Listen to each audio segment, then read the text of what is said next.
Well, good evening, everyone. Welcome to the estimates. I want to call this meeting to order and welcome everyone in attendance, both here at the table as well as in the gallery. The committee has under consideration the estimates for the Ministry of Transportation and Economic Corridors for the fiscal year ending March 31st, 2027. I would like us to go around the table and do introductions. Minister, when it comes to you, please introduce yourself, as well as the officials at the table, and then we will carry on. My name is Nolan Dick, and I am the MLA for Grand Prairie and chair of this committee. We will begin to my right. Scott Sear, MLA for Bonnyville, Cold Lake, St. Paul. Chelsea Petrovic, MLA for Livingston McLeod. Tenny Au, Fort McMurray Wood Buffalo. Arthur Roosevelt, Vermilion, Lloydminster, Wainwright. Jackie Armstrong, Hominick, Fort Saskatchewan, Vegreville. Devin Dreeshen, Minister of Transportation and Economic Corridors. I have Tom Liu with me, as well as Dale Fung, Paul Smith, and Leanne Wagner. Oh. Good evening, Heather Sweet, MLA for Edmonton Mountain. Parmeet Singh Bopare, MLA for Calgary, Falcon Ridge. Evening, Lauren Dack, MLA for Edmonton McClung, and the Shadow Minister for Transportation and Economic Corridors. Excellent. Well, thank you everyone for the introductions. I'd like to note there are no substitutions for this meeting. Well done, committee. A few housekeeping items to address before we turn to the business at hand. Microphones are operated by Hansard staff. Committee proceedings are live streamed on the internet as well as broadcast on Alberta Assembly TV. If we're lucky, we're also on YouTube tonight. The audio and video stream and transcripts of meetings can be accessed via the Legislative Assembly website. Please set your cell phones and other devices to silent for the duration of the meeting. As per last meeting, this committee, big fines for cell phones going off in the middle of committee now. To fine to your favorite charity if it goes off during the committee readings. Speaker rotation and time limits. The main estimates for the Ministry of Transportation and Economic Corridors shall be considered for 3 hours. Standing Order 59.01 sets out the process for consideration of the main estimates in legislative policy committees. Suborder 59.01 sub 6 sets out the speaker rotation of the meeting. This is available both online and there's hard copies if you would like one.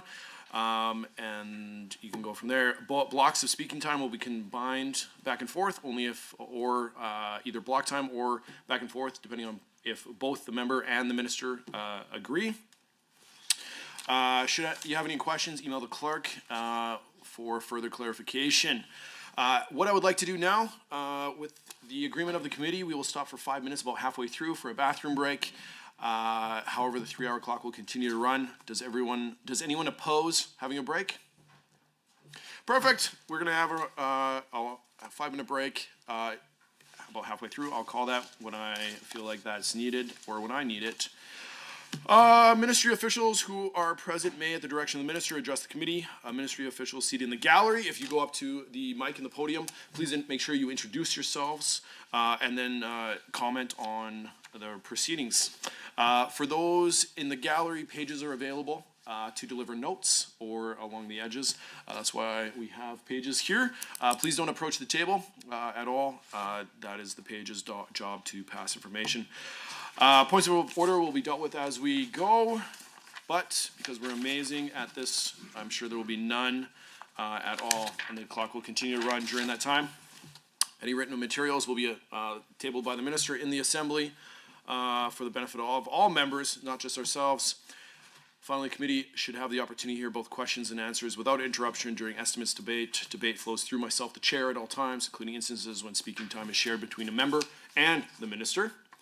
Minister, you got 10 minutes for opening remarks. I look forward to them and being enthralled by every word. So you have 10 minutes starting now. Well, thank you very much, Chair, and to everyone here tonight. I'm pleased to present Transportation Economic Corridors 2026-2027 estimates. I know I already introduced them, but I'll do it again with a little more vigor. Paul Smith, my Deputy Minister, is beside me right here. Dale Fung is the ADM of the Financial Services Division.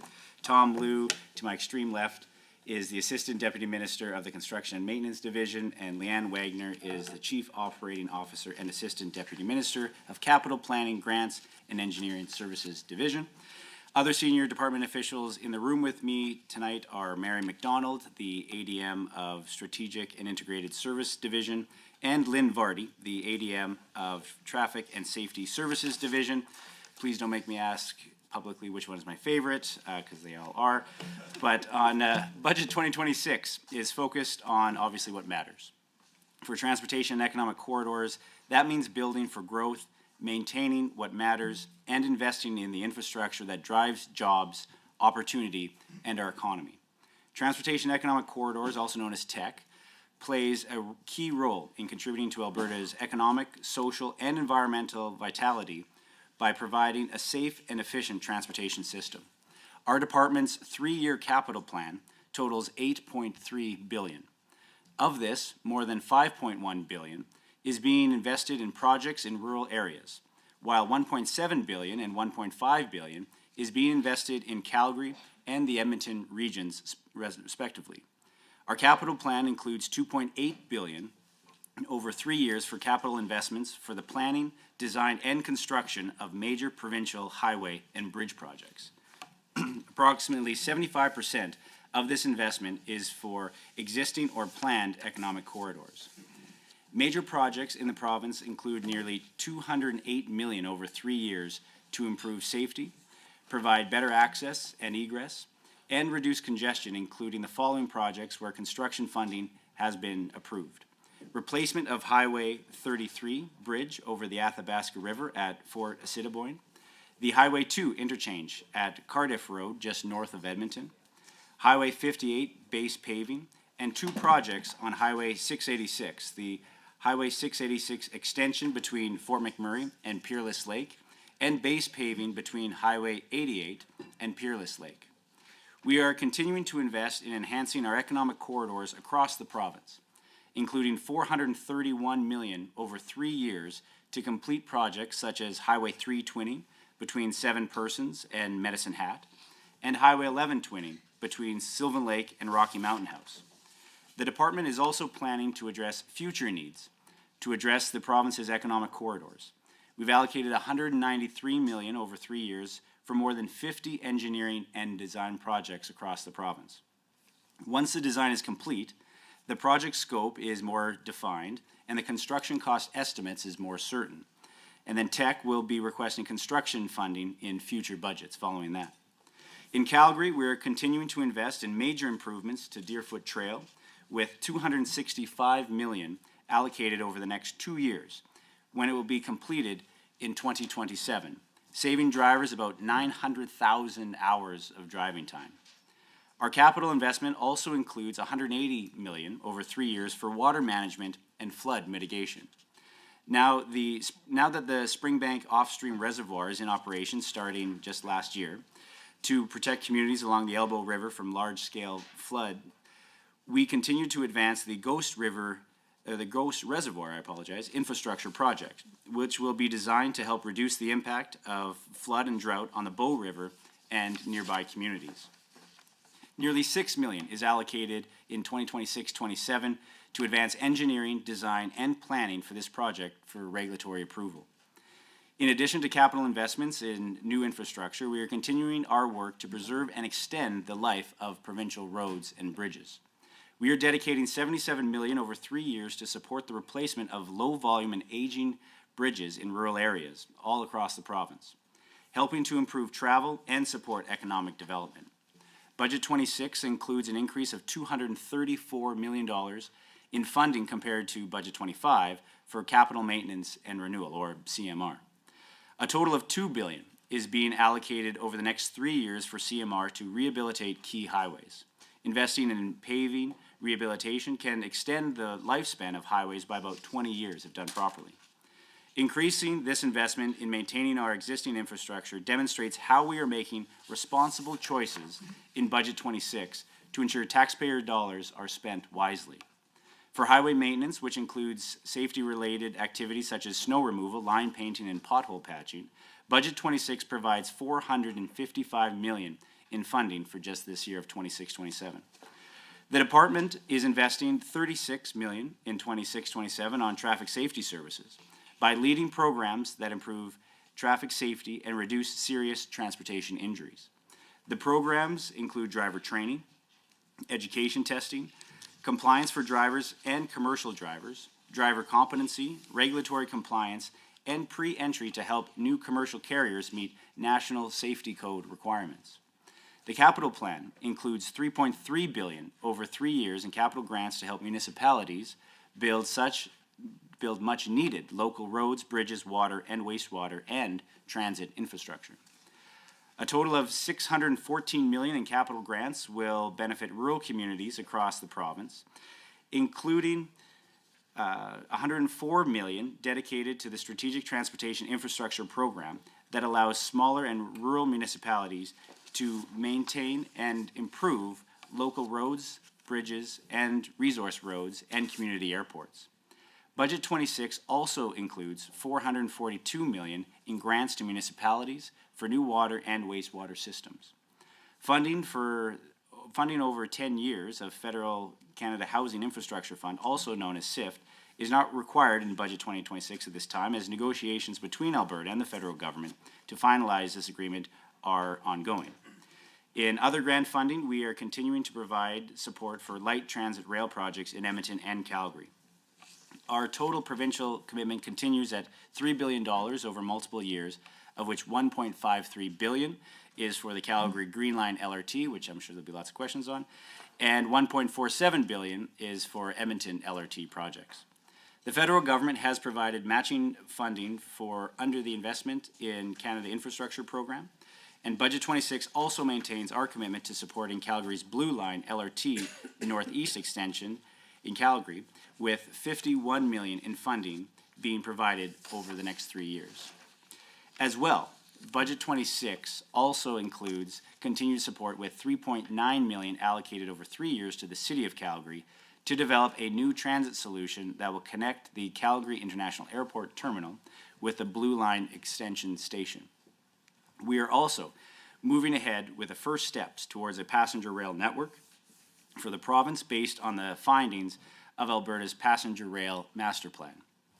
Budget 26 includes $15 million in operating funding over 3 years to support this work, and there's more to announce in the coming days. The funding will support engagement with the private sector and industry proponents and partners on their potential role in future passenger rail network. Access feasible options for connections from the Edmonton International Airport to Edmonton's existing LRT network, and support initial planning for the Grand Central Station in downtown Calgary. This work will ensure government has the required information to make decisions on the next steps to advance passenger rail in the province, building on the strong public mass transit systems in both Calgary and Edmonton. And Budget 26 also supports future growth with our continued funding commitment to the City of Calgary to support the Calgary Rivers District and Event Center, which is also known as the new Saddle Dome. Budget 26 includes $202 million over 3 years to complete this project, which will help revitalize downtown Calgary. As well, we are continuing to provide support for local infrastructure capital projects in the Edmonton area with $125 million in capital grant funding over the next 3 years to complete the Yellowhead Trail improvements, the Terwillegar Drive expansion, and the Ray Gibbon Drive project. In other words, in other parts of Alberta, we have committed $48 million in grant funding over 3 years to support the Airdrie wastewater treatment plant, and in northern Alberta, we've allocated $66 million over 2 years starting in 27-28 to replace a Smith Bridge that was built in 1945, spanning the Athabasca River in the municipal district of Lesser Slave Lake. So, Mr. Chair, and to all my colleagues, together all of our investments in Budget 26 reflect Alberta's fiscal reality while supporting our rapidly growing population and maintaining a safe and efficient transportation network to support our economy and our high quality of life that we all enjoy here in Alberta. And with that, thank you very much for your time, and I'm happy to take any questions. Excellent. Well, thank you, Minister, for your opening remarks. The next block or hour will be for the opposition here, official opposition. This will be in 10-minute sections if you go block time, Minister, or back and forth for that. No member can speak for more than 10 minutes at a time without passing it back to either the Minister or to a member. Member Doc, looks like you're looking to start potentially, and so I'll ask the question, do you want shared time or block time? And Minister, I do need some agreement on this or disagreement. Block time or shared time? Thank you, Mr. Chair. Minister and I have had significant history in the past and estimates and going back and forth. And of course, he's not a first-time minister. He's quite capable of doing that. And I think we do fulfill the public's desire for more information by going back and forth. So I'm hoping that he will engage with me back and forth once again. There you go. There you go. All right, well, looks like back and forth. So you, member, you have the floor. You have back and forth. Your 60 minutes starts now. Thank you very much, Mr. Chair, and through you, first of all, I'd like to start with a land acknowledgement, and I'd like to acknowledge that we're on Treaty 6 territory, a traditional meeting grounds, gathering place, and traveling route to the Cree, Saulteaux, Blackfoot, Métis, Dene, and Nakota Sioux, and we acknowledge all the many First Nations, Métis, and Inuit whose footsteps have marked these lands for centuries. And with that, also, Mr. Chair, I'd like to thank all staff members from Ministry as well as the Legislative Assembly staff for enabling this meeting to take place. With that, let's get underway, back and forth, Minister, and share some knowledge that the public would benefit from over the next 3 hours.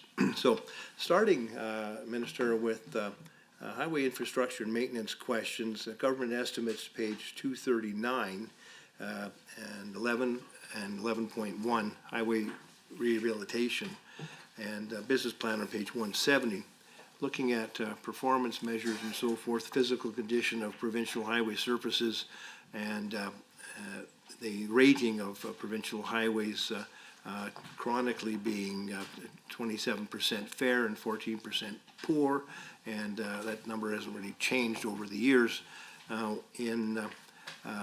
The questions that I have a little bit of preamble to them, but I'll ask you to bear with me. Now, through the chair to the minister, in government estimates, page 239, 11.1, highway rehabilitation projects, you're estimated to spend $417 million in 2026, 2027. Industry standards for infrastructure maintenance historically dictate that an investment of 1 to 2% of the current replacement value of the asset must be annually invested to properly maintain the asset. Now, Alberta roadways are currently valued about $70 to $90 billion replacement costs. Therefore, $700 to $900 million per year should be reinvested in them to maintain the integrity of our roadways. Now, the past 5 years, Mr. Chair, have shown $400 to $500 million annual highway rehabilitation program expenditures. Now, that leaves about $200 million annual infrastructure deficit, which will take years to catch up on. So the ministry is on a trajectory to never catch up. This chronic annual underfunding and your ministry's underspending of the highway maintenance budget has resulted in a multi-billion-dollar infrastructure deficit. The business plan reports 42% of our highways are rated in fair or poor condition chronically year after year, and it's no different this year. I'm wondering, Minister, through you, Mr. Chair, how much of the $417 million budgeted in 26-27 will remain unspent in this fiscal year, and therefore continuing to add to our highway infrastructure deficit? And further, I'd like to ask that as a result of the chronic annual underfunding and ministry underspending of the road rehabilitation budget, the road building industry has shrunk 50% in the last 15 years, meaning that lots of truck and train loads and ship loads of big iron have been sold to American or offshore buyers because Alberta contractors were not getting the work these machines were bought to do. Good business for Ministerial and auctioneers of heavy equipment, but terrible news for Alberta road building contractors and the employees they had to lay off. Now, if one sells a mobile asphalt plant, I'm sure the minister will agree, it takes a very big decision, corporate-wise, to reacquire it. And much of the heavy specialized equipment used to build roads require highly trained operators who are very difficult to replace once they leave the province for more employment certainty and longevity in other jurisdictions. So let me repeat, as a result of the underfunding and ministry underspending year after year, the industry has shrunk 50% in the last 15 years. It's the road building industry in Alberta. So even if the ministry decided to spend all of its annual budget allocations for provincial highway rehabilitation, the diminished equipment and trained manpower capacity of Alberta road building contractors caused by this government's chronic underspending in the previous years makes it impossible to catch up. That's why Albertans are stuck with 42% of our highways in fair or poor condition year after year. And then the end result is that we'll have compounding critical failures of our highway infrastructure that our children and great-grandchildren will have to pay for. Why, this is my question, Mr. Chair, why is the minister unable to convince his cabinet colleagues not to saddle our grandchildren with billions of dollars of roadway infrastructure deficit? Why has the minister failed for 7 years to convince his cabinet colleagues, the finance minister, and the premier to supply his ministry with the funding required to properly maintain our roadway system? Thank you, Mr. Chair. And there's a lot of questions in there to unpack, but I think I'll start with the 7-year question on capital maintenance and renewal. And I am happy to report that the capital maintenance and renewal program in Budget 26, if it is passed, and I hope the member, hopefully I can convince him tonight to vote in favor of the budget in the legislature. But the $2 billion over 3 years, that number is actually the highest in the last decade. So when you look at when his government was in power, the last 7 years of our government in power, this capital maintenance and renewal budget is the largest it's ever been in the province of Alberta. So I think that the doom and gloom that the member was trying to articulate in his question might be a little askew from reality. And if you don't take my word for it, Mr. Chair, I'll read a quote from Ron Glenn. He is the chairman of the There's a CEO, I apologize, for the Alberta Road Builders and Heavy Construction Association, which is made up of road builders and heavy construction companies across the province. And he said, and I quote, "Budget 26 recognizes additional resources for highway rehabilitation and construction programs that are necessary to address the needs of the aging infrastructure assets that we have here in Alberta." So I think that not only are we at the highest point for capital maintenance and renewal in the last decade, we have positive industry quotes saying that this budget goes a long way in addressing the infrastructure and the aging infrastructure we have here in the province. That to me is a good validation of industry as well as a historic commitment to capital maintenance and renewal. And I would also mention that the 64,000 lane kilometers that we have here in Alberta and the 5,000 bridges, that is unprecedented in Canada. We have the most amount of road networks in any other province, and maintaining those assets are expensive. It does take a lot of work, and I'd actually commend and thank all the road builders and the highway maintenance contractors that maintain these very expensive but very important infrastructure all across this province and communities all over to make sure that we all can enjoy them and get home safely. So it is a large number, $2 billion, but it is a historic investment in the capital maintenance and renewal in this budget. And again, I hope the member, hope I can convince him to vote for that in Budget 26 in the legislature. Thank you, Minister. We'll continue on as we may or may not have agreement on the position of the Alberta Road Builders and Heavy Construction Association, because much of the advocacy that they've been making recently happens to revolve around the infrastructure deficit caused by the chronic underfunding and underspending, and you can find that in their own documents.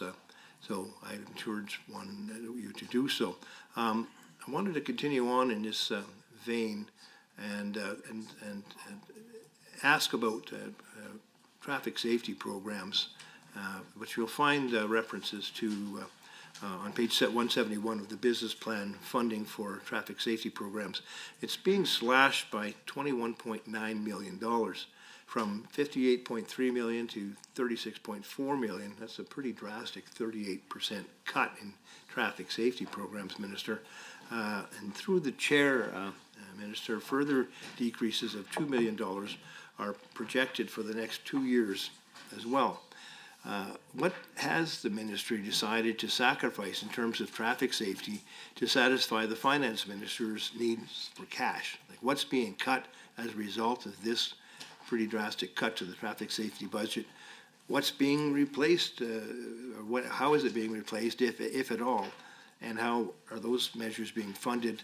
People get pretty worried when the government decides that traffic safety is a dispensable priority. So what do you say to members of the public, Minister, who are concerned that traffic safety is a depleting priority of this ministry and your government? And what are the expectations in terms of sort of backfilling this lack of public safety dollars that is now evident in your budget? So as Transportation Minister, obviously, traffic safety is the number one priority. We want to make sure that every Albertan can move around a provincial road network and get home at the end of the day.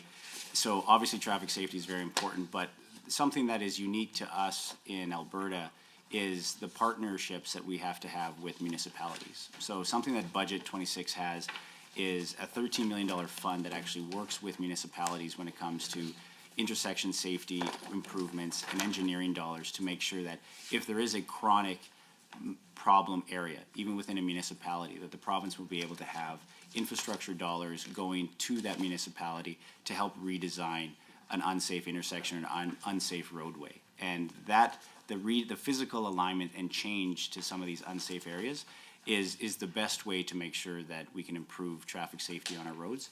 We obviously do that on our provincial road networks, look at problem areas if there's high collisions or high accidents, that we want to make sure that we can improve our provincial highway network.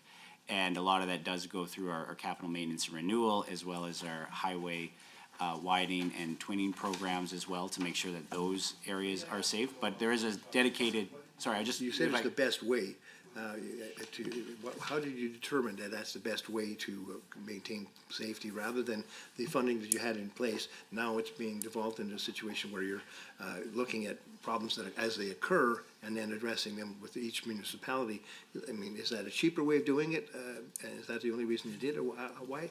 What metrics are you using to determine that's the best way of funding it? Right, so we again, our provincial highways, we look at problem areas that have high accident rates, that we know we have to have improvements. And as I was mentioning, whether it's the highway widening and twinning program or just capital maintenance, if we know that there is an unsafe curve that needs to be changed or widened, but also with intersections with municipalities. So that is on the municipal side, we listen to municipalities when they can prioritize those unsafe intersections, and then obviously provide this funding from the provincial government to redesign and re-engineer those intersections that the municipalities have come to us to say that they are problem areas that need that physical improvement to make sure the intersection is better. And that's anything from a left turn lane to getting rid of an obstruction to widening certain lanes to lights. There's a variety of different answers that can come depending on the intersection and the problems that they may be having. Does that mean that the municipalities are going to have to enter into an increasing number of shared cost arrangements, or that will increase their cost to improve an intersection? For example, I'm thinking about Highway 16A and 231 Street. You just mentioned left turning lanes. If one is to go commute west of Edmonton on Highway 16A to turn left, you will see at that intersection that the left turning lane on the shoulder is full, and then it goes onto the shoulder of the road for a long, long ways, and it's extremely dangerous. It's like Russian roulette.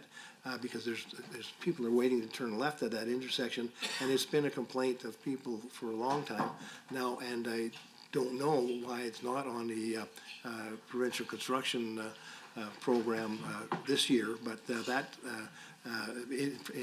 intersection is in the constituency for Edmonton West Henday, and kudos to the MLA for Edmonton West Henday for ensuring that I brought this up at estimates today, because he gets complaints all the time, and I've witnessed it myself, that intersection is absolutely dangerous. And like intersections such as the highway, sort of Range Road 20 further along on Highway 16, the government has actually committed money to improve that intersection. I don't know why this Highway 231 is not on a provincial construction program right now, because it is noted by constituents in the Parkland County region, and anybody who's commuting from west of Edmonton to the extreme northwest of Edmonton, and it's dangerous. And ask, of course, of constituents is that this new policy change where you're looking at having municipalities bring forward projects that are concerned to them for funding. This is one of them. And would this fall under something that would be funded immediately? Because it's certainly not under the provincial construction program radar right now.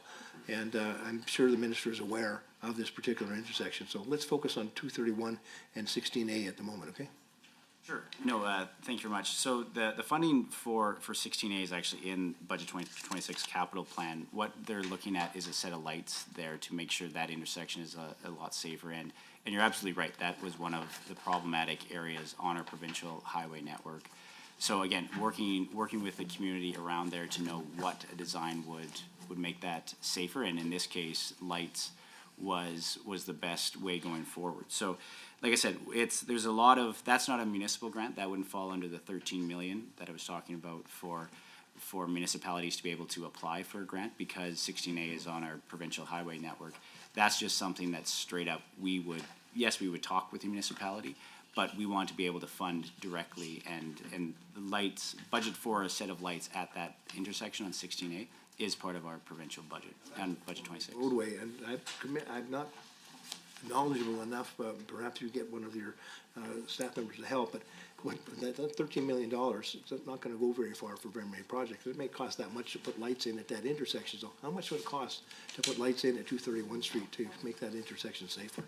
So again, maybe Tom could go into a little more detail on what a set of lights costs these days, but when it comes to the $13 million, that is for engineering dollars for municipalities. So it is the design work that they would have, that the province would help to be able to fund. So that is something that we thought it was just a way that we could partner with, again, municipally owned infrastructure and those grants there. Actual engineering and construction funding for those lights to actually complete the project? Is there any funding, provincial funding that could be anticipated there, or the municipalities kind of on their own, or what? Well, if we're talking about the 16A, it's Yeah, a 16A ballpark and of about $231. $3 million to improve that intersection, which is in the budget, if the budget's passed. All right, well, that's good to hear, because it's certainly a dangerous intersection, and we wanted to make sure we had you on the record today talking about it, because it's a very big concern to people who are driving that route and making that Well, dangerous left-hand I turn. would hope that you would vote in favor of the budget then. Yes, Well, I'll to tell get you what, that we'll look at the whole intersection picture and improved. make a decision, all right? But there's lots of details to go over yet. So let's continue on, though. I did speak about traffic safety, and I wanted to continue on in that vein and look at, I guess, one other example. You spoke about the 13 million, and that you related to me that it was engineering money that you were having available in that 13 million. But last year in estimates, we spoke about emergency funding, a contingency fund for emergency roadway repairs, and we spoke about the Rainbow Lake washout that happened in June, the spring of the year, and then took until December to complete. And in the meantime, one lane and a very desolate piece of highway around Rainbow Lake was washed out, and there was a light, automated light at either end of the washout where one lane of traffic could move back and forth. And it took 6 months for that to be repaired, but it only took 1 week of actual work to repair that washout. So my question last year to you, and then I guess to you now again, regarding that 13 million bucks, is that part of a contingency fund that could be used for urgent, immediate repair to damaged roadways? So the 13 million, again, is a grant that would go out to municipalities for engineering. So when it comes to actual construction dollars, that's a separate line item that would have to go towards any project for construction dollars. But so it is, the 13 million is just dedicated for engineering projects. Okay, so you've made no movement towards dedicating a contingency fund or creating a contingency fund that could be accessed for emergency road repairs to avoid waiting 6 months to get 1 week's of work done to open up a critical one-way highway. Something that, again, depending on the project and the municipality of how we can partner with them to make sure that we can get whether it's STIP funding, for example, is something that a municipality, and I know lots of these members are quite familiar with STIP. That's a strategic transportation priorities where you can actually have a municipal road, again, not part of our provincial highway network of the 64,000 lane kilometers and the 5,000 bridges, but through STIP, it's a granting program that actually goes towards the construction dollars of any municipal project that gets applied. And that deadline is November 30th for the year, and then coming out, not during this budget cycle, not right now, but those grants come out in, I believe, May or June of this year. So STIP, which will have construction dollars for it, those will be finalized, and any municipality that's put in any of their STIP grants, they will know whether they received provincial grant dollars for construction or they did not receive provincial grant dollars through STIP.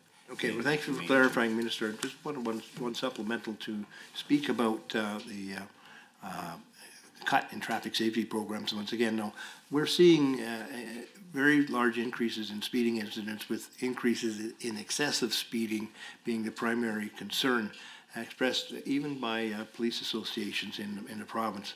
Now, given that the ministry has cut 38% from the traffic safety program's budget, has the ministry decided to specifically allocate funding immediately to address excessive speeding? Will the ministry create a significant public awareness campaign about it? And if so, where will the money come from, since you're cutting the traffic safety programs by 38%? And are you collecting data to show exactly what demographic is most responsible for excessive speeding on Alberta roadways? So not in budget 26, but in budget 25, we did have an extensive anti-speed public-facing campaign that went out, that was on digital, billboards, you name it, of being able to highlight that speeding obviously is dangerous, and that we need, sorry if I could, Mr. Chair, that we want to make sure that the public knew that obviously speeding is dangerous. So, and really wanted to target target speeders that are going excessive amounts of speed over the speed limits. So that was a campaign that we think was successful, going out and being able to target those excessive speeders. But at the end of the day, the most important and most effective way to curb speeding behavior in the province is physical enforcement. And that's why we've been working with municipal police forces, the RCMP, the sheriffs, to make sure that they're out on roads where they know there's chronic problems of speeding, to really curb the behavior of speeders. And a great example, I'm not sure if you travel on the ring road too extensively, but I know the member from Edmonton, Manning, her riding's right on the ring road, and I wouldn't imply that she speeds on the ring road. But working with the Edmonton Police Service, they actually increased their enforcement on the ring road, doing about 300 tickets a month, up to 1,000. And they saw that after that amount of enforcement on the Edmonton ring roads, did a really good job of curbing the type of excessive speeders that people saw on the ring road. So that is something that is really encouraging to see. Something we have yet to see happen down in Calgary. The last numbers I saw were about 200 tickets a month that they were offering, even though there's more people driving around the Calgary ring road than Edmonton. So, but yeah, and speeding has been identified as an issue there. So I think that physical enforcement and working with law enforcement is obviously the most important way of being able to curb speeding, and especially excessive speeding in Alberta. All right, on that vein, we can speak about your pet project, photo radar, for a moment here, because of course on page 169 of the business plan, $12 billion is allocated in 26-27 and 27-28 for traffic safety fund in lieu of revenue lost by municipalities from photo radar fines. So what's the lost revenue for municipalities from photo radar versus the amount allocated in a safety fund? My guess is that they received a whole lot more in photo radar fines than they're getting from you in the traffic safety fund of $12 million. What traffic safety measures are being lost as a result of this drop in funding? So, firstly, I would say it's a bit of a give and take in budget 26. There is an increase in ticket fines in budget 26 to obviously increase not just provincial revenue, but the municipal share of the ticket revenue going forward, again, if budget 26 is passed.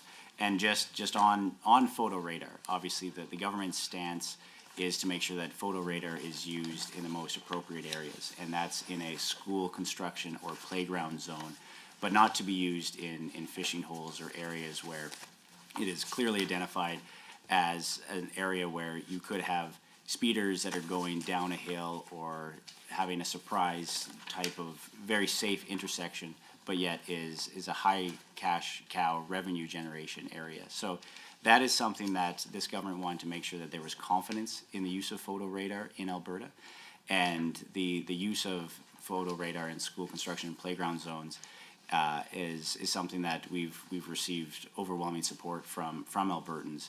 And I think it is interesting to note too that we also have an exemption process as well, that municipalities that choose to use photo radar, they can actually apply for an exemption to the school construction playground zone zoning, and they can actually have photo radar in other areas as well. And the City of Calgary's actually applied for 3 or 4, I believe, exemptions that have been requested already. So that's photo radar, and like I mentioned before, physical enforcement is and will always be the strongest way to deter any speeders in any jurisdiction. Thank you. Through the chair, Minister, physical enforcement is also a much more dangerous way of enforcement. Of course, police officers will attest is one of the most dangerous things you can do is to jump in front of a speeding car to pull it over. But I didn't get a full answer from you about the question I had with respect to the amount of money that municipalities will have lost because of the reduction in photo radar monies and the replacement by the traffic safety allotment of $13 million. You didn't answer that question, because that public would like to know, and I know that the Rural Municipalities Association sure feels the pain of this loss. So let's put it on the record, Minister. What is the number? How much money have municipalities lost? I'd like to know exactly where this fits, 23B. I'd like to understand exactly where he sees in the business plan, the budget, or strategic plan, that finding out where our municipalities and estimating what they're doing inside of their municipalities and is involved with this specific estimate. Thank you. Preamble to my question, I cited the reference to the budget document, page 169 of the business plan, where I said $12 million is allocated for the traffic safety fund in lieu of revenue lost by municipalities from radar fines. So I'm right on target, and I don't understand why the member is upset.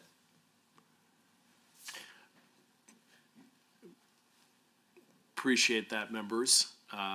This is a tricky one, and so I think there's a question there. Maybe, member, if you can be a little bit more direct in referencing. I recognize that both you mentioned municipalities and the budget. I believe line item mentions municipalities. But if we can keep that a little tighter to the budget here instead of speculating on municipal budgets, that would be great. So I'm not going to call it a point of order this time, but member, I know you can ask that question potentially in a different way. So. Sure. Let's move on, and thank you, Mr. Chair. Through you, we'll continue on to another topic which me and the minister have spoken about in years past a few times, and now it seems to be raising its head and getting more legitimacy because of the City of Edmonton reconsidering their anti-icing measures. In other words, looking at anti-icing solutions used on Alberta roadways to prevent icing of roadways before it actually happens. Of course, we know that we are susceptible to pretty difficult icing on our highways in winter conditions. And I notice in the budget, if you're looking at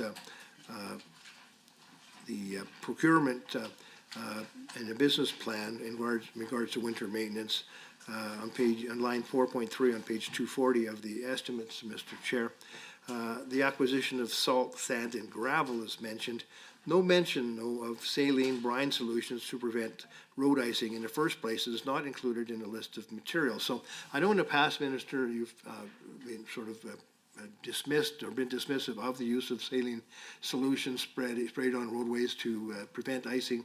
I know in the light of the City of Edmonton reconsidering this, and there's actually a motion before council upcoming that they do reconsider their policy, which was lost in a 7-6 vote a few years back, not to use sodium chloride.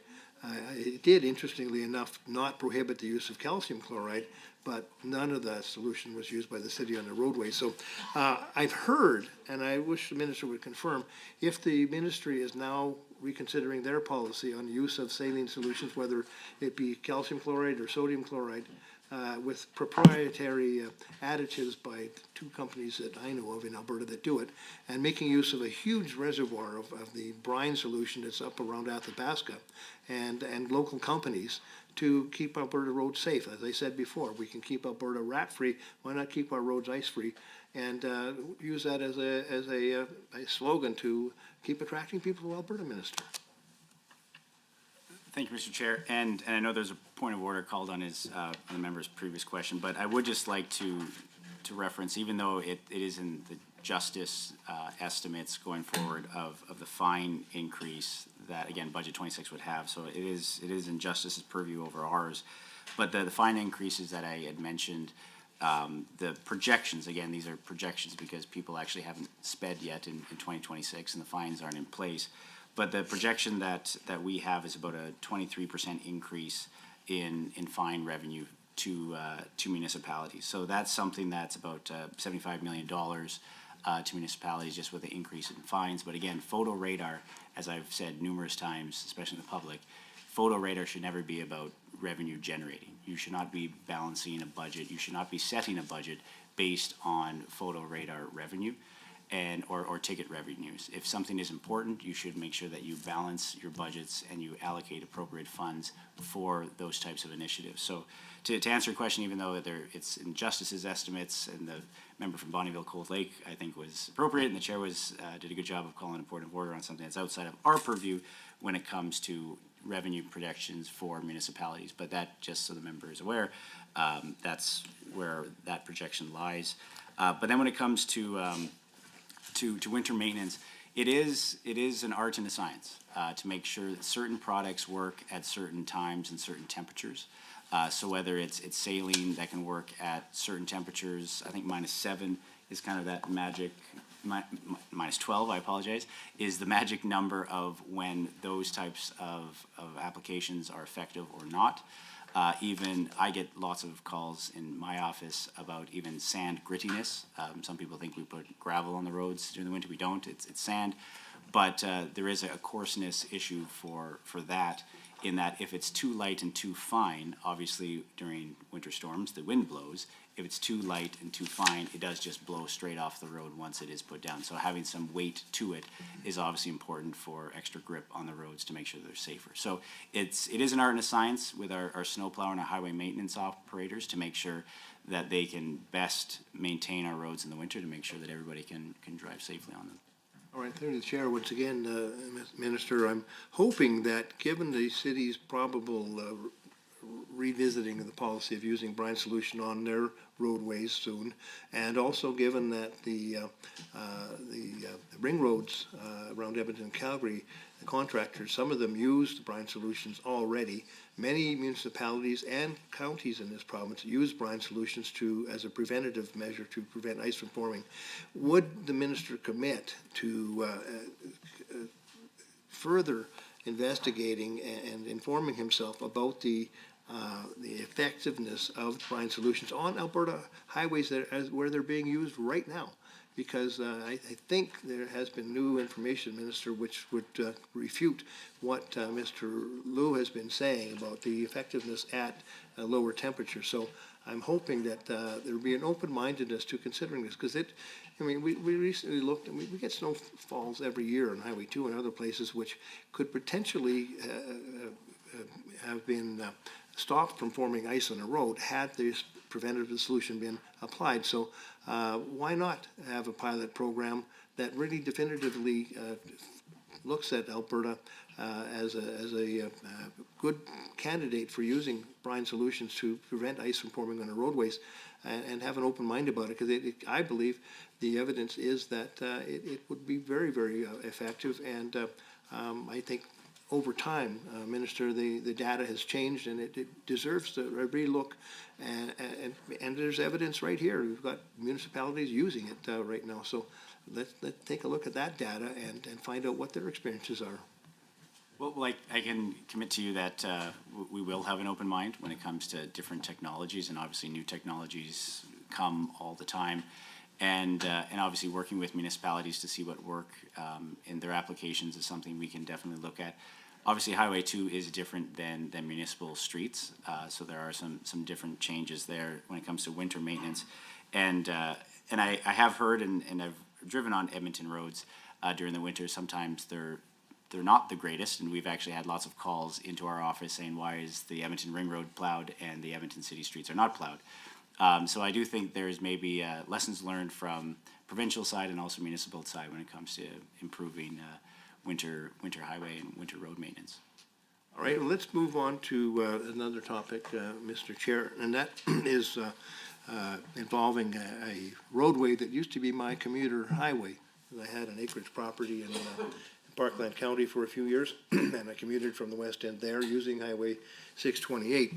And of course, there was an announcement between the City of Edmonton, Enoch Cree First Nation, and the province of a shared cost build to between 215th Street and 231 Street in Edmonton, with that stretch planned to become a 4-lane divided section of highway.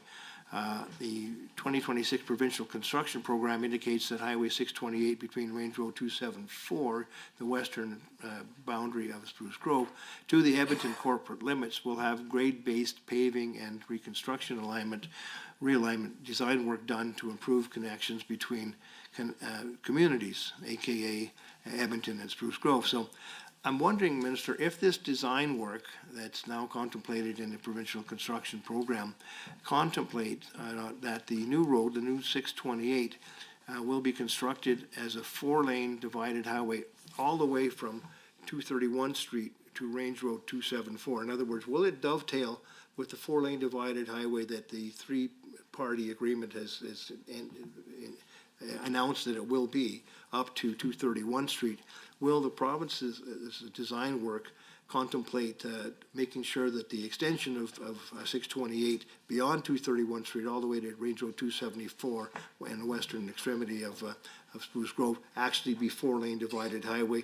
Or are we looking at 2-lane and then down the road many years from now added additional lanes? Because that is a major vital economic corridor, as the minister will know, which has been struggling to develop even without the roadway improvements. That roadbed is terrible. I've driven it for years. It's soft, and it's probably going to need major excavations to actually get rebuild the roadbed to actually build out that road, no matter how many lanes you put into it. But I mean, it's been 7 years that you've been in government, and this project, in my view, should have been expedited a long time ago. And now we're just in the planning and design stage of it. And it's going to be another 7 to 10 years before it actually gets constructed. Perhaps you could enlighten us on the timelines for that. But it'll also take pressure off of 16 and 16A, commuter traffic between Spruce Grove and Stony Plain. One of the questions I have, though, is, first of all, why did it take so long? Like, what obstacles prevented your ministry from getting this project expedited? I mean, I thought it should have been built already or darn near finished. But also, apart from the obstacles you may have faced in getting it underway, why is it stopping at Range Road 274, the western extremity of Spruce Grove? Why not is it not going all the way to Stony Plain, the sister city or sister town that provides a lot of commuter traffic into Edmonton? I don't understand why it's stopping at the western extremity of 274. So I'll let you comment on those items about 628 improvement, which is a vital project. No, thank you very much, and I agree with you on this, that Highway 628 is a very important artery going into the city of Edmonton, and that's why back in 2024 we actually had we hired ISL Engineering to actually do the engineering work and planning and that design work, and it is underway. So I know if you have land out there and property out there, you still drive it, but I can reassure you that we are working with the engineering firm to make sure that the design work is there, and that it is a very important project.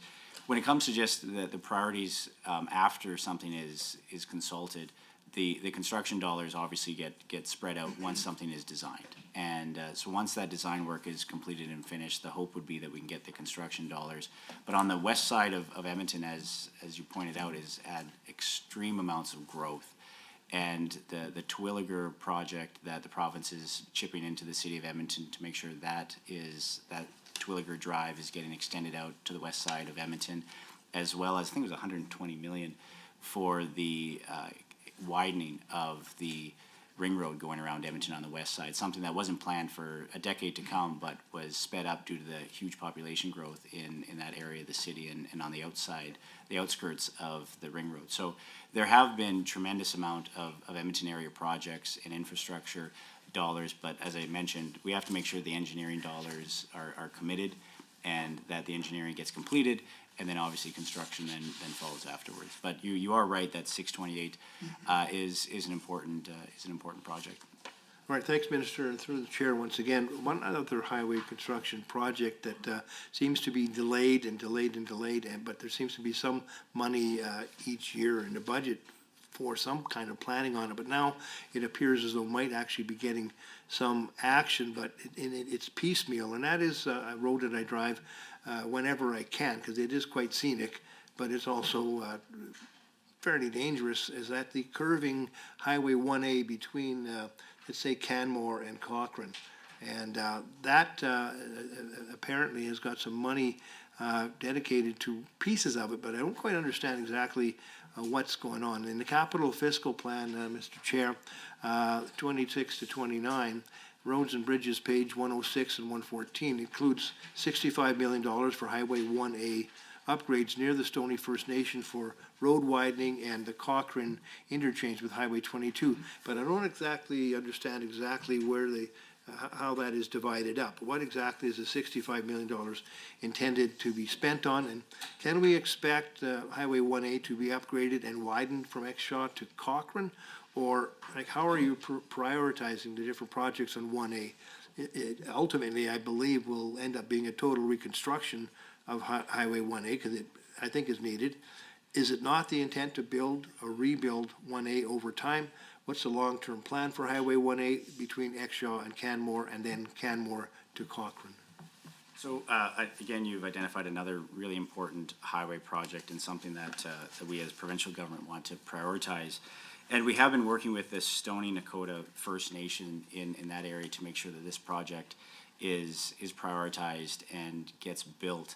The issue that we are having, as well as the Stoney Nakoda First Nation is having, is with the federal government. And I would ask, I know you have a provincial NDP party and the federal NDP party at the same entity, I would ask that you would call upon your federal NDP colleagues to help us work with the Government of Canada to be able to prioritize this project, because it takes a federal order in council to be able to transfer the land for Highway 1A. I do know, just as an anecdote, that the federal NDP party, they've gone from 7 to 6 to 5 MPs. It's almost like the Harper government when they reduced the GST from 7 to 6 to 5%. But for the NDP, that's just your shrinking caucus federally.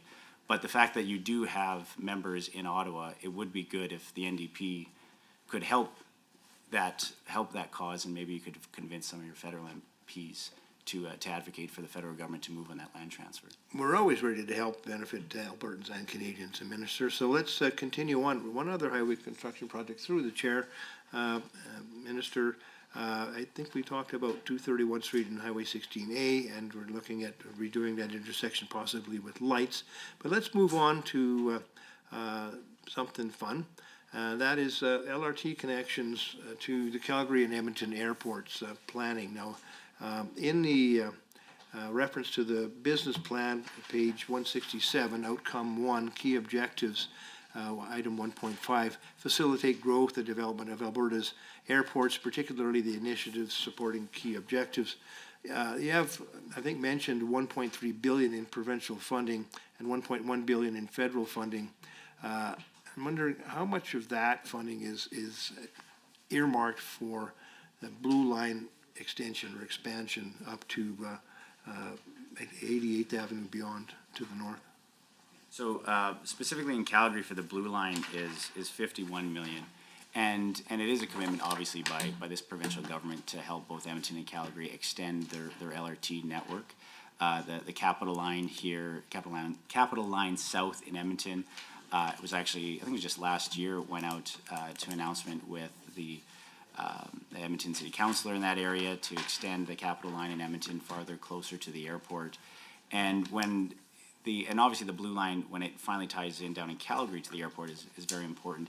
But with the passenger rail master plan and the work that we did of consulting with municipalities and Albertans on what a passenger rail network in Alberta could provide them, tying into both Edmonton and Calgary's international airport was a key priority.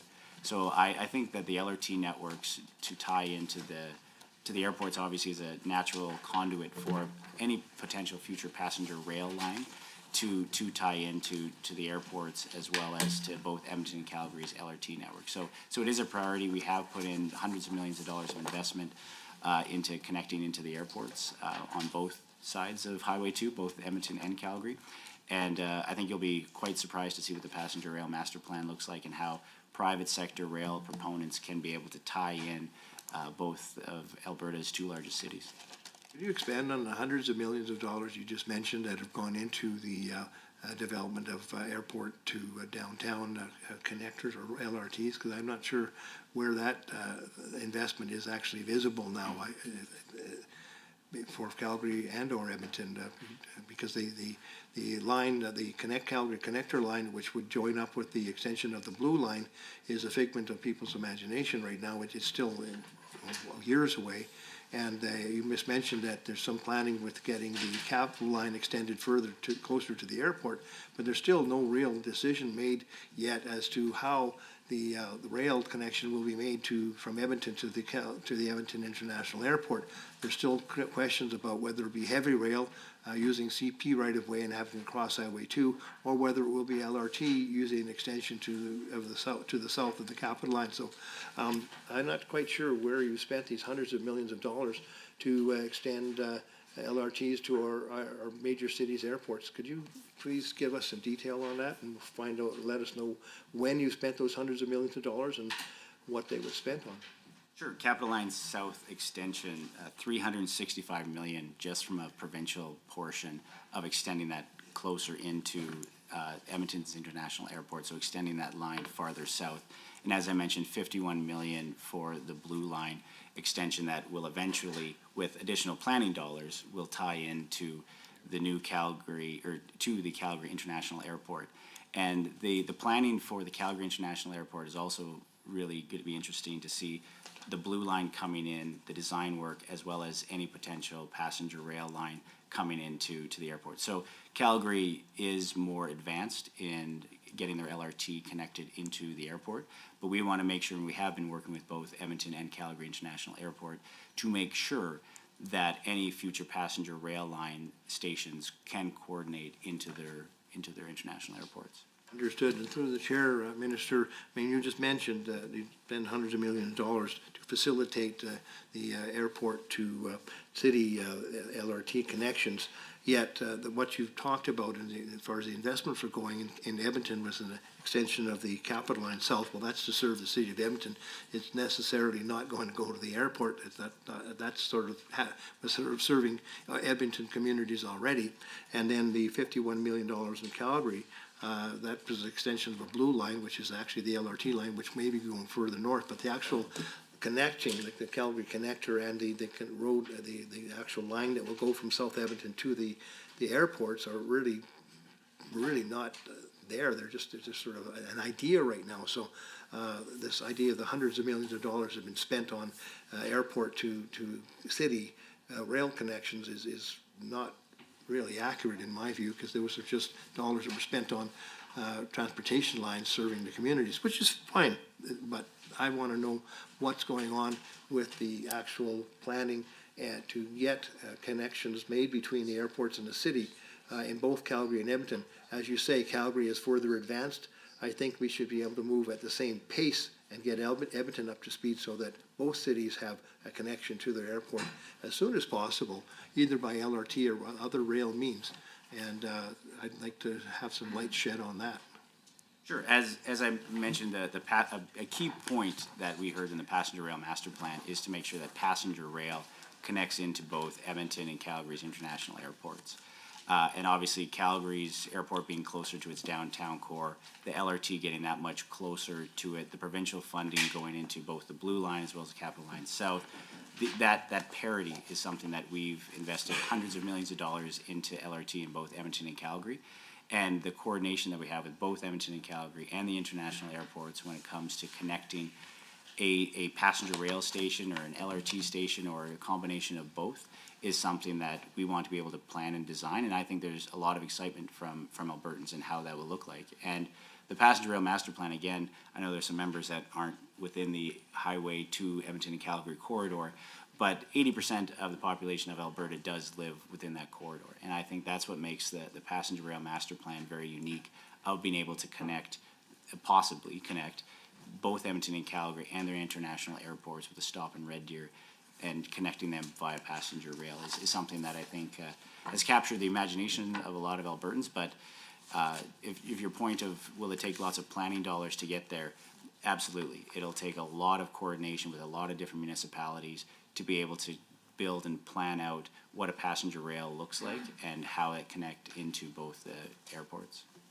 Through the chair once again, before we leave the topic of rail to our airport from Edmonton City itself, has there been discussions that you were aware of about the different modalities it might take? Because there have been discussions about heavy rail, which is quite commonly the type of rail that connects a city to its airport, versus the LRT extension, which may be the simpler, less expensive route to go. But both options have been discussed for Edmonton in the past.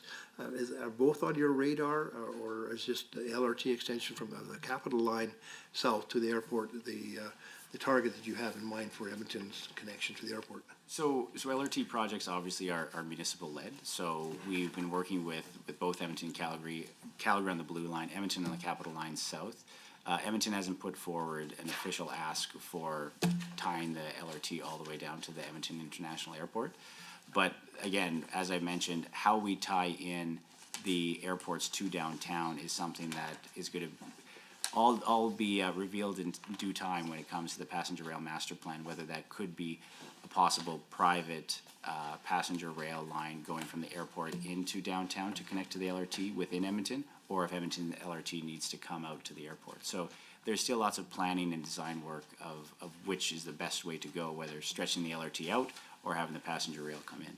Okay, well, thank you, Minister, for that. But before we leave the topic altogether, it'd be good to know in advance what the ministers and the ministry's department's preferences were with respect to whether it goes with heavy rail or with the LRT extension, because historically your government has shown that you're certainly not shy at all about sticking your nose into city plans that have already been established and changing routing and alignment of LRT projects.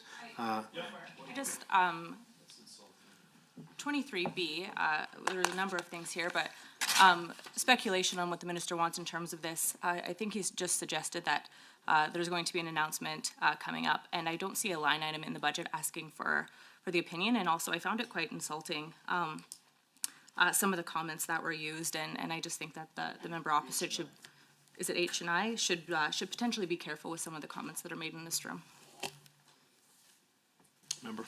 Well, I don't know if sticking his nose in other municipalities' business is insulting language or not. I could perhaps have used a word interference instead. That might be a better choice of words in the future, Mr. Chair. I appreciate it. I think there's you know, member, I'll give you a compliment here as we're talking. You've kept it on the rails pretty good over the last. Yeah, exactly. You've kept it going here pretty well. I think the members do have a few good points here on this points of order. Here's what I would like. Because you've been doing so well, I would love for you to keep. I think it's a you've been keeping it on the rails pretty good, pun intended this time. So I won't call a point of order, but I do expect continued refrain from maybe utilizing similar language in the future. Thank you, Mr. Chair. Appreciate that. Leeway decorum is my middle name. There we go. Moving on, Mr. Chair, I wanted to speak about a different topic, and that has to do with Red Deer's water supply. Sure, go ahead, finish up what you wanted to say. I appreciate your excitement when it comes to LRTs. I would say that there is more engineering of how they get tied in. That's something that, again, we are looking at. The word I would use to describe it is actually partnership. That's something that we do with the federal government, provincial government, as a provincial government with municipalities. It is a partnership when it comes to major mass transit funding, and something that we've been proud to support LRT in both Edmonton and Calgary. And again, I'd encourage the member, if he likes LRT and he wants to see more LRT in his city, I'd encourage that you vote in favor of Budget 26 when it hits the floor of the legislature. All right, sounds good. Let's move on and talk about Red Deer water supply, Mr. Chair. And of course, you'll share the concern of people in Red Deer that their water supply is potentially at risk because of the Red Deer River flow being lower than what one would want. And part of your key objectives in the business plan, page 169, outcome 3, key objective 3.3 is to develop and maintain critical water management infrastructure such as reservoirs and to enhance resilience from current and future hazards. So that falls squarely in the purview of your ministry to perhaps go ahead and approve the Ardley reservoir scoping and the feasibility study that's underway right now. It's going to be released, I think, at the end of this month. March 31st is due to be released. Have you had a preliminary view of that, those findings in that feasibility study? And could you advise the public about the probability that the proposed Ardley Reservoir will be a viable mechanism to safeguard Red Deer's water supply for long-term future growth of Alberta's largest city? Well, I appreciate the question about my own riding. The member talked a lot about priorities in his own backyard, and I appreciate talking about projects in my own personal riding. The Ardley feasibility study is still underway, and the feasibility study for it. And just a little bit of geography, when it comes to Red Deer, the Ardley Reservoir would be downstream of Red Deer. So obviously Red Deer being able to get its reservoir upstream, looking at the Glenifer Lake Reservoir, which we've actually had significant improvements to in past budgets to reinforce that very important reservoir near Innisfail. And obviously that's been a huge draw and a very important infrastructure improvement to make sure that the water supply for the city of Red Deer can maintain its current population growth and as well as any future growth for the city. Okay, Minister, through the chair, I wanted to get this question in because we're going to speak again about your constituency in Red Deer, and it's an issue that's quite a hot issue in Red Deer right now. I've been listening to people in public meetings there talking about it, and it has to do with roadway alignment. That's Highway 2, cutting through the wetlands, the Musquetoon wetland. And I've heard explanations, I think, from you, Minister, that you'd be looking to compensate Red Deer people by giving them wetlands somewhere else in lieu of cutting through this current wetland, which actually was rejuvenated once already because Highway 2 cut through it. And now, again, it's facing depletion because of highway dissection. And people in Red Deer, it's a beloved wetland, as you well will know. And they're really up in arms about the fact that it's going to be dissected again by a highway restructuring. And I wonder what you can tell people in Red Deer about the prospects of having that alignment altered so that it doesn't go through the Tamarack Fen and the wetland in the northwest portion of Red Deer, and gain some credit for saving a valuable and very treasured wetland. Well, this feels like a local town hall instead of estimates, but no, it's a very important project, Highway 2, And something that I've spoken with the new Red Deer mayor as well as councilors in Red Deer, as well as the entire Red Deer County council as well, and that the Highway 2 expansion project that we want to have design is underway to make sure exactly where the best fit for that highway improvements. Because if you've traveled down to Calgary and you've driven by Red Deer, that is a very unsafe crossing over the Red Deer River. So the design would be moving it farther to the east, meeting 2 new bridges over the Red Deer River, straightening out Highway 2. That would go a long way in improving the safety in that area. And speaking with the Red Deer Council, about 20% of the traffic in that area is actually Red Deerians that use it as a ring road going around the city of Red Deer. So there is excess traffic along Highway 2 because of Red Deer folks using it, which is obviously it's provincial road. They should be able to use it. But to be able to straighten out Highway 2 with 2 new bridges would move it closer to the east, closer to the city. And the wetland, in addition to the river that it goes over, was actually an old gravel pit back in the day. And you are right to say that it has been reclaimed beautifully. If you drive by, you look to the east, crossing the Red Deer River, you will see it is a beautiful wetland. But it was a reclaimed old gravel pit, and it does look nice. But this is a very important priority project for the department. Excellent. Well, thank you so very much, both Minderdeck and also Minister, for that fascinating hour of questions and back and forth. We are now going to move to government caucus members for the next 20 minutes. This is a time where you can share time or with other members too as well. No member can speak for more than 10 minutes at a time, though while I understand that's not a problem for any of us, we'll see where that goes. Minister, I'm assuming you're willing to go back and forth at this point and continue the trend? Refer to my colleagues. Thanks for being our Huckleberry as well. Members, okay, Minister Rosewell, you are up. Okay, thank you very much. So I'd like to talk about economic corridor investment. Alberta's prosperity depends on our ability to move goods efficiently into to domestic and international markets. Our farmers, manufacturers, and energy producers rely on strong, reliable transportation corridors to stay competitive. And I was pleased to see the business page business plan on page 168, performance measure 1A, that 75% of the capital plan continues to be directed towards economic corridors. So our colleague Shane Getson has done a lot of work on economic corridors, and if we're allocating 75% of those corridors, they must be identifiable. And I don't know if you can give us a thumbnail sketch of the corridors throughout Alberta, and if you could expand on the capital investments and strengthens Alberta's long-term economic prosperity, particularly in terms of trade and competitiveness, private sector confidence, and future growth. I was just up in January on a capital visit with Penwar, and there's nothing holding them back to come down to the northern part of Alberta, or go that direction. So they're all ready to go. They just need a route defined, and there's nothing holding them back. So there's partnerships out there that we can work on. And so if you could just talk about that, and then also give us a thumb out. You don't need to know every road, but just kind of where the major corridors that you're working on.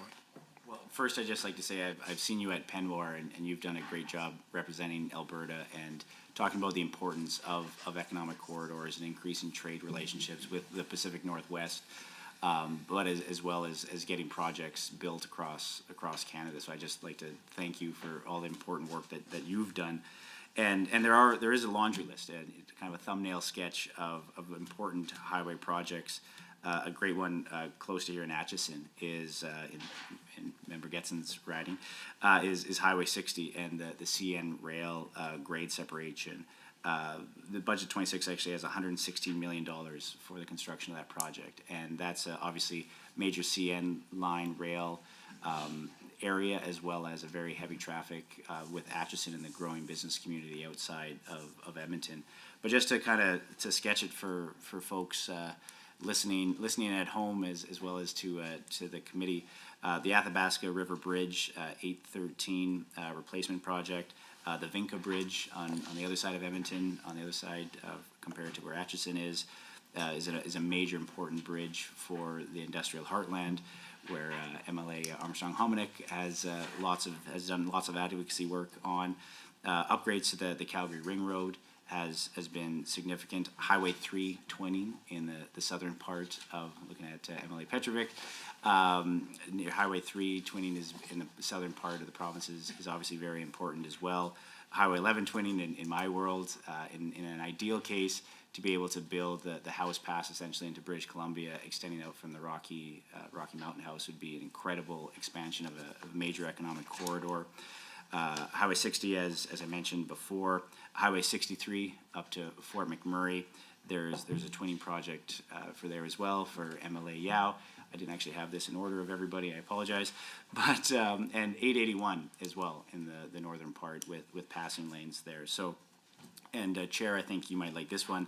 Highway 40 grade widening is very important as well.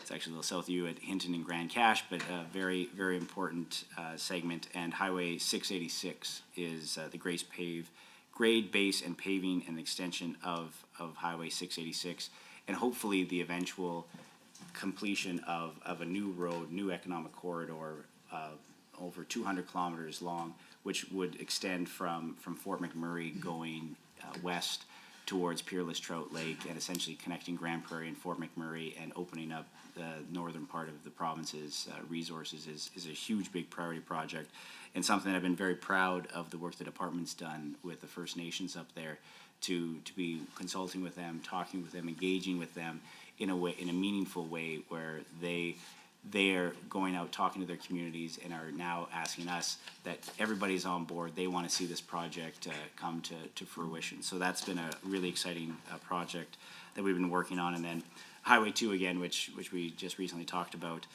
the Balzac interchange replacement, and Highway 1, obviously in the southern part of the province, and Range Road 33 interchange near Springbank. So there's significant amount of economic corridors. There's tons of economic activity going on across the province, but all these different regions do very important work, and to be able to have a highway network that can safely connect them to getting their products to market is important, and that's why we want to make sure that we can do everything we can, not just to make sure people can commute to work safely, but we can make sure that products get to market safely and on time. You know, that's great news. It's a lot of work, right? A lot of work, and they all have to go through planning, design, and construction, so it takes time, that's for sure. And that's great news for people along those economic corridors. And I'm just wondering how you're interconnecting people that aren't along there. And if you could just further elaborate on how communities that may not be on there, and what's the strategy for them relative to feeder lines or that type of thing. If you could just give us some feel for how you view that part of it. Well, I've always thought that a resource revenue map, and something the department's actually been working on, to show where, especially royalties, whether it's oil and gas near Fort McMurray or in your world on the east side of the province, whether it's and Emily Sears' world on Highway 28, there's tremendous amounts of oil and gas and royalties that obviously feed and subsidize our provincial budget and all the services that we enjoy as Albertans. So to make sure that the resources that are out in rural Alberta that benefit all Albertans, that they can have a road network that, again, makes it safe, as well as being able to transport their goods by road. So that, I think, that wealth that is created out in rural areas and the benefits that all Albertans share is something that I think is the best way to connect people to what is an economic corridor and why do I care about it. Well, it's because we can make sure that we're safely developing our oil and gas networks, as well as forestry and agriculture, that we have the GDP out there and timber dues coming in from forestry, that Albertans can use that revenue to build the schools and hospitals, pay for the doctors and teachers that we need, so that we can all enjoy a high quality life. So I think making that connection is something that we can try to do at Transportation Economic Corridors, but I think it would behoove all of us as MLAs to really realize that the wealth that we have here in Alberta comes from rural Alberta, and we need to make sure that we make adequate investments in rural Alberta. Well, and I was talking earlier, Mr. Liu, I was given a pat on the back with regards to my constituency, and, over the last 5-6 years, there's been a lot of work done on bringing those highways up to snuff. And I know there's plans for the other parts of it, so I've been very satisfied in my constituency with regards to the work that's been done for us. So I'm glad you're paying attention to all parts of Alberta. Thank you. The next thing in support transportation infrastructure for Calgary. Calgary's growing, and Minister, I'm asking this question on behalf of Peter Singh, MLA Peter Singh. Calgarians continue to experience strong population and economic growth, and reliable transportation infrastructure is critical to supporting that momentum. The ministry highlights important investments that support Calgary's development, including transportation infrastructure connected to the Calgary Rivers District, which you've spoke a little bit about here, and event center project, which will help revitalize the downtown core and support new residents, businesses, and visitors. Through the chair to the minister, under the business plan on page 167, also note that $1.3 billion in provincial funding has been allocated over 3 years, from 2026 to 2027 through 2028 and then 2029. Along with $1.1 billion in federal funding through the Investing in Canada Infrastructure Program, and you were talking about that, partnering with all the different levels of government to support major LRT expansion projects, including Calgary Blue Line, LRT extension. In addition, $3.9 million over 3 years is allocated to support the Calgary Airport rail connection, including the airport transit connector linking the Blue Line LRT to Calgary International Airport. Could you expand on how these investments are helping strengthening the transportation connectivity in Calgary while supporting the city's continued growth and economic development? Great question from on behalf of MLA Singh, and obviously the last question about resource royalties and the importance of rural Alberta, but Budget 26 also balances the needs in our major urban centers as well, being Edmonton and Calgary. And you are right. Our budget has $202 million for infrastructure investments in and around the new Calgary Rivers District Event Center, the new Saddle Dome. As an Oilers fan, I'm glad the province is still investing in Calgary, but that project is obviously very important to help revitalize downtown Calgary, and it's a great partnership with the City of Calgary to revitalize.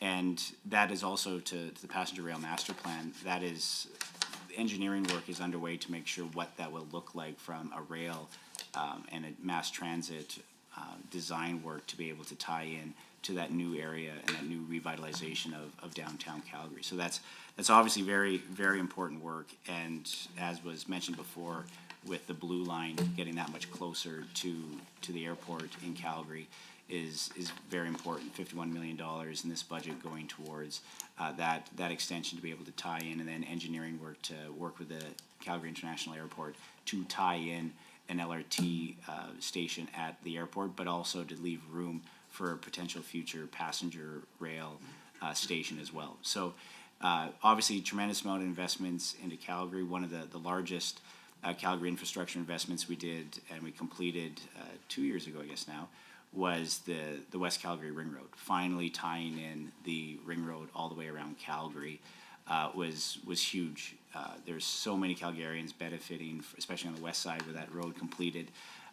We get lots of calls saying that hours of their days every week getting back of being able to use Sarcee Trail and to be able to commute around Calgary has just been a godsend to so many people in the Calgary region. So that obviously was a very important project. And also hundreds of millions in the Deerfoot expansion in Calgary. Over $700 million in new Deerfoot expansion. Now the final segment being in the southern part of Calgary, the Iverstrong Bridge and Anderson Bow Bottom on Deerfoot to finally get the extra widened lanes as well as a twin bridge over in the southern part of Calgary. So, and the hope to see that done in 2027. So, tremendous amount of provincial investments in Calgary. I've had lots of people say, well, the Deerfoot, that's all the City of Calgary project, but it's not. It's hundreds of millions of dollars from the provincial government going at the Deerfoot. The Deerfoot is part of our provincial highway network, and we've made tremendous investments in the Deerfoot that help Calgarians be able to cut down. I think it's almost 1 million hours of driving in rush hour a year that Calgarians collectively will be able to save. So, tremendous investments in Calgary, and looking forward to additional ones as well. Yeah, and that's, it's great, like you have to always advocate to spend money to do stuff, but there's a reason you spend money. And there's a revenue side to this that you don't get to talk about very much. But I'd like to ask you is, how would the improved transit connectivity to the Calgary International Airport support tourism, business travel, and Calgary's role as a major economic hub? Because that's part of the reason, or the reason, I guess, we're doing this, to help that along. Yeah, no, it's a great question, and the GDP growth of being able to connect Calgary in a more efficient way is tremendous. You're having people not stuck in rush hour traffic, going bumper to bumper, staring at taillights, but be able to not just move goods around, but move people around in an efficient way. So the GDP growth and just the higher quality of life that results from a better transportation network is immense. And I know, talking to my colleague in tourism, they look at the possibility of being able to improve just the Calgary connectivity, especially to the airport, as going a long way to improve Alberta's GDP and to be able to grow the economy. So it is something that, yes, we do spend a lot of money in transportation economic corridors. This budget, if passed, is $3.9 billion in spending and investments in our provincial road network and grants to municipalities. But it goes a long way of adding to the new growth and potential growth for the province. Okay, good. Well, thank you. Well, you did mention Deerfoot Trail upgrades, so I'd like to ask a question relative to that as well. So I want to ask this question on behalf of Member Peter Singh again. Is in that government estimates on page 239, line item 9.2, show Deerfoot Trail upgrades estimated at $168 million.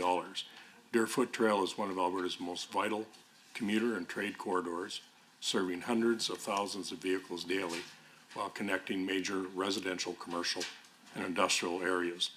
Investing in its modernization reflects a clear understanding of its importance to both the urban mobility and the provincial trade flow. Modernizing this corridor will have a ripple effect across the entire region, improving travel times and supporting economic activity. Through the chair to the minister, could you expand on how this investment will enhance safety, reduce congestion, and you've mentioned a little bit about that with commuter savings and hours, and improve reliability along this critical corridor? Another great question, and the Deerfoot Trail, it is the one of the busiest roads in Alberta. There's 180,000 vehicles every day that travel on Deerfoot Trail, and Budget 26, if passed, has $265 million over 3 years for the next stage of improvements to the Deerfoot. And just breaking that down, that's the widening of the northbound lanes on Deerfoot Trail and improvements to ramps at the 64th Ave Northeast. That was completed back in 2023. In 2024, we improved connection at 11th Street and Mainline, widening from Beddington Trail to Airport Trail.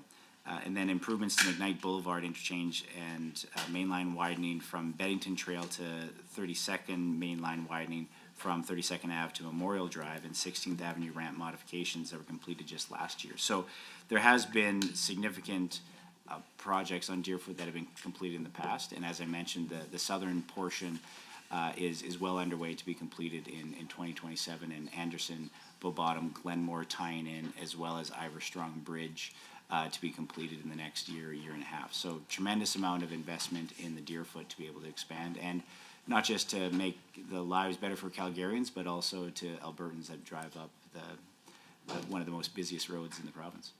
Well, thank you very much. And everyone really likes the finished product of a road. They don't like getting there sometimes and all the work that has to be done. So on the execution side, given the complexity of upgrading a high volume route like Deerfoot, how is your department managing procurement and traffic mitigation during construction to ensure the project remains fiscally responsible while minimizing disruption for customers and commercial carriers? So first off, I would just like to thank the construction crews, the highway maintenance crews that go out every day, rain or shine, to work in some really tough conditions. But as you mentioned, everybody loves the final product. They love to see black pavement, but to be able to get there is obviously smoke and dust and causes a big disturbance. But the construction crews that do a great job, hats off to them, and I think we all owe them a huge debt of gratitude for the important work that they do just to improve our quality of life. So in this specific instance, ACON is the construction contractor that's building the Deerfoot, and the department has really good relationships with ACON to make sure that as they're building the Deerfoot, we can both collaborate to make sure that we can reduce the amount of traffic impacts when it comes to construction. And that's not just in Deerfoot and ACON, but with all our provincial projects. We try a lot to make sure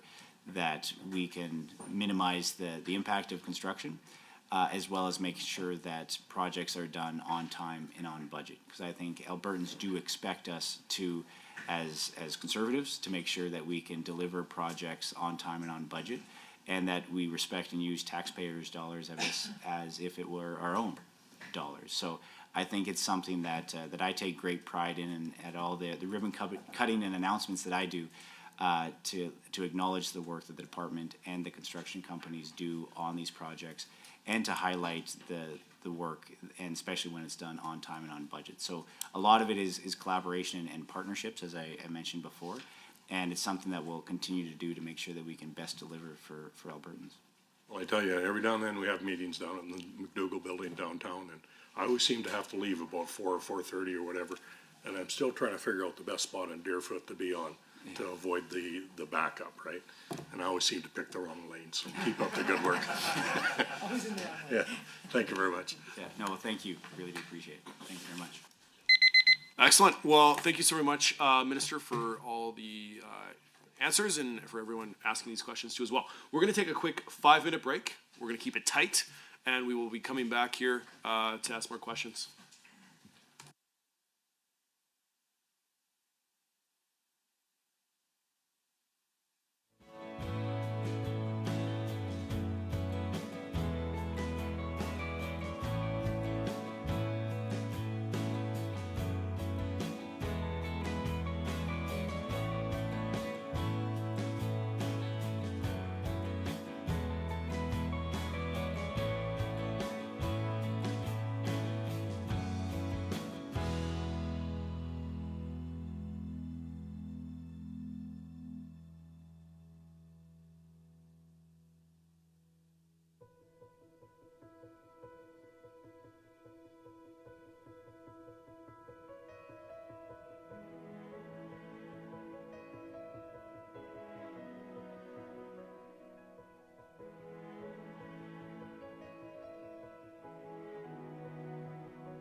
gonna go live?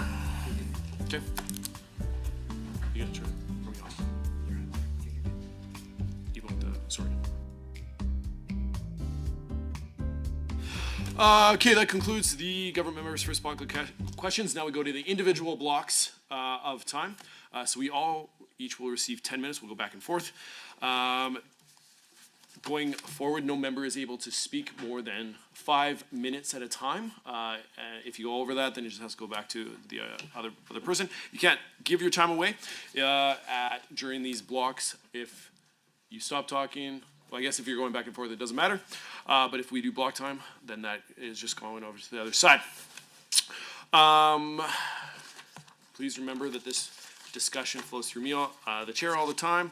And we are going to go to Member Brar, I believe. So go ahead. Just to confirm, I know we just came back from a break. Minister and Member Brar, you guys are good with going back and forth? Sorry? Member Boparai. Oh, I'm sorry. That's okay. I apologize. You guys are good with going, I'm just going to consider, I'm assuming it's just back and forth for the rest of the meeting here too as well? Yep, perfect. Okay, go ahead, member. Yeah, thank you, Chair, and through you to the Minister. I ask based on line item 11, provincial highway rehab, specifically 11.1 highway rehab projects, which funds pavement, restoration, intersection improvements, and other safety-related activities across the provincial highway network. And as we are on the topic of highways and noting that I asked this same question during last year's estimates with no visible improvement, I want to again ask the Minister about the lack of safe, modern truck stops and rest areas along Alberta's major trade corridors. Commercial drivers still report long stretches with no safe, secure rest opportunities, no 24/7 clean and service washrooms, insufficient lighting or winter maintenance, and inadequate parking for federally mandated rest periods. Looking at the investment in line 9 of page 239 of the government estimates on provincial highway construction projects, including allocations for twinning, widening, expansion, and upgrades, can the Minister specify whether any portion of this line item has been allocated to designing, building, or upgrading rest areas or truck stops, whether any projects within this line item include fully serviced rest areas, facilities with washrooms, potable water, lighting, and safe parking, whether the Ministry has completed site selection, corridor analysis, or cost assessments to modernize Alberta's rest area network. And at the end of the day, commercial drivers want assurance that their funding is actually translating into the safe, modern rest area infrastructure Alberta has lacked for years. Minister. Thank you very much, and I appreciate your consistency, and I hope you're excited to see in budget 2026 that there's actually 46.7 million over 3 years to complete engineering and initial construction for 7 new safety rest areas along some of the very important economic corridors that we have here in the province. And then the hope would be that additional construction will be done in future out years. So that I would commend you for your consistency and your advocacy. Something that previous budgets have looked at a big province-wide safety rest area RFP that did not work, did not go ahead, but that was done in the past, and so now we've learned from that, and going forward with these 7 new safety rest areas is something that we think will go a long way, and also been some really strong industry advocates, whether it's the Alberta Motor Transportation Association and just individual truck companies, talking about the need to have proper safety rest areas so that truckers do an amazing job. They're so important and vital to our economy and to our high quality life to be able to get goods in our grocery stores. So it's important to make sure that our truckers have safety rest areas that they obviously feel safe, and that we can promote the movement of goods across the province. Thank you, Minister. And moving to my next question through Mr. Chair, based on the line item 3 traffic safety programs, specifically 3.1 traffic safety services and 3.2 driver safety initiatives, which together fund commercial vehicle safety enforcement, roadside inspections, MELT oversight, career monitoring, and the regulatory framework governing Alberta's trucking sector, especially as we're on the topic of commercial drivers. I want to ask the Minister about the serious and ongoing inconsistencies commercial drivers continue to face across Alberta's inspection stations. Across the province, carriers and drivers report that enforcement decisions vary significantly between weigh stations, officers, and regions. These inconsistencies include conflicting interpretations of what constitutes a defect, different thresholds for axle and group weights, different responses to identical issues at different stations, and citations for minor cosmetic wear and tear like we see with gravel and dump trucks that does not affect safety or operation. Drivers also report a deeper systematic issue. Many enforcement decisions are based on book guideline interpretations that do not align with real-world operational and manufacturing realities. In some cases, officers are enforcing standards that do not match how the equipment is engineered, certified, or commercially produced, meaning drivers are penalized for defects that cannot be corrected because they are not defects at all. For Alberta's hardworking commercial drivers who keep goods moving across the province and maintain some of the most demanding schedules in the workforce, this creates an unpredictable environment that threatens their livelihoods and imposes significant financial and operational burdens. Given that the traffic safety program's line item is explicitly intended to ensure uniform, fair, and safety-focused enforcement, can the minister clarify whether the ministry will implement a province-wide standardized defect and weight tolerance guide that reflects actual engineering and manufacturing specifications, not just theoretical guideline interpretations? How the ministry identifies and corrects outliner enforcement among officers or inspection stations? Minister, Alberta's commercial drivers who work long hours, travel long distances, and are foundational to our supply chains deserve a system that is fair, predictable, and grounded in real-world practicality. Taxpayers and operators want to know that the money in traffic safety programs is producing consistent, transparent enforcement across all inspection stations. Thank you. To you, Mr. Thank you very much. And obviously when it comes to vehicle inspections, there is joint work that we undertake at Transportation Economic Corridors with the Public Safety Ministry as well. So that's work that we do with Minister Ellis's team to make sure that we can have that consistency at our vehicle inspections when a truck drives in, to make sure that they are being inspected in the best way possible, so that Albertans obviously can be safe on our provincial road network. And just some additional work that we've done just to improve traffic safety, especially when it comes to commercial drivers, is just in this last year, we audited, we made extensive audits across the province and actually shut down 5 driver training schools that were fraudulent.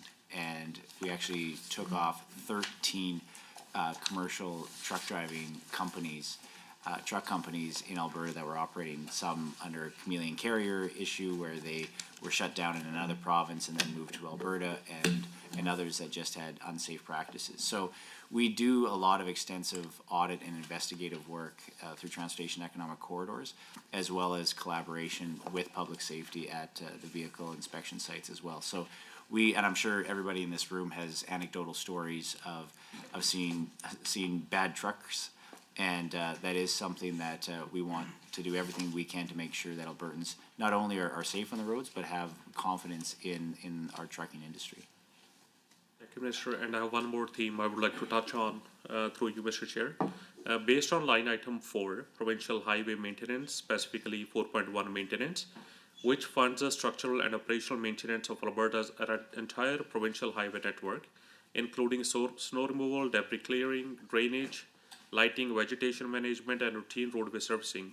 I want to ask the Minister about persistent service failures along Stony Trail, especially adjacent communities like those of Homestead, Thurdale, and Coral Springs in Calgary.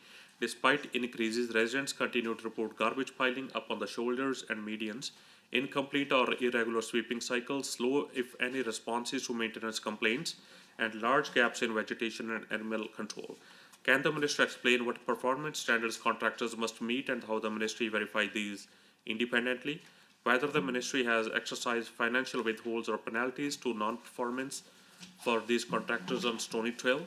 Whether the Minister will commit to publishing a ring road maintenance report on items like these debris removal?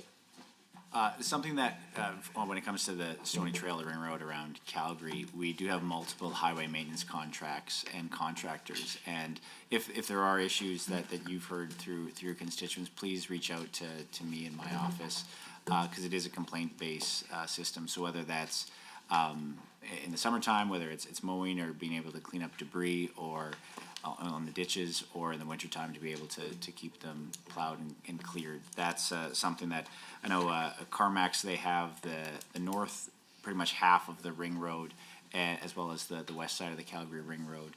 And I think they do a good job, but there's obviously, if there are any issues in any of the highway maintenance contractors, whether it's them or others, we're all ears to be able to make sure that, and they're great of being able to go out and respond to any new issue that might have happened on the road network. So we do a really good job. I think there's 25 different highway maintenance contractors contracts in CMAs, contract maintenance operators that around the province. And obviously there's not 25 contractors, but there's 25 different areas where we have specific agreements with them and expectations that we set at a provincial standard, so that the highways in that area are maintained properly. So we're back to these guys, right? Excellent. Thank you, Member Yao. You are up for the next 10-minute block. Thank you so much, Chair. Minister, thank you so much for all your hard work and your team. Our roads are arteries for our communities, and we thank you for keeping them maintained. That enables us everything in and out through our communities, and ensures we have everything that we can to survive. You might not be aware, but I recently visited Grand Prairie. What a beautiful region that is. I tell you what, and they are very well represented.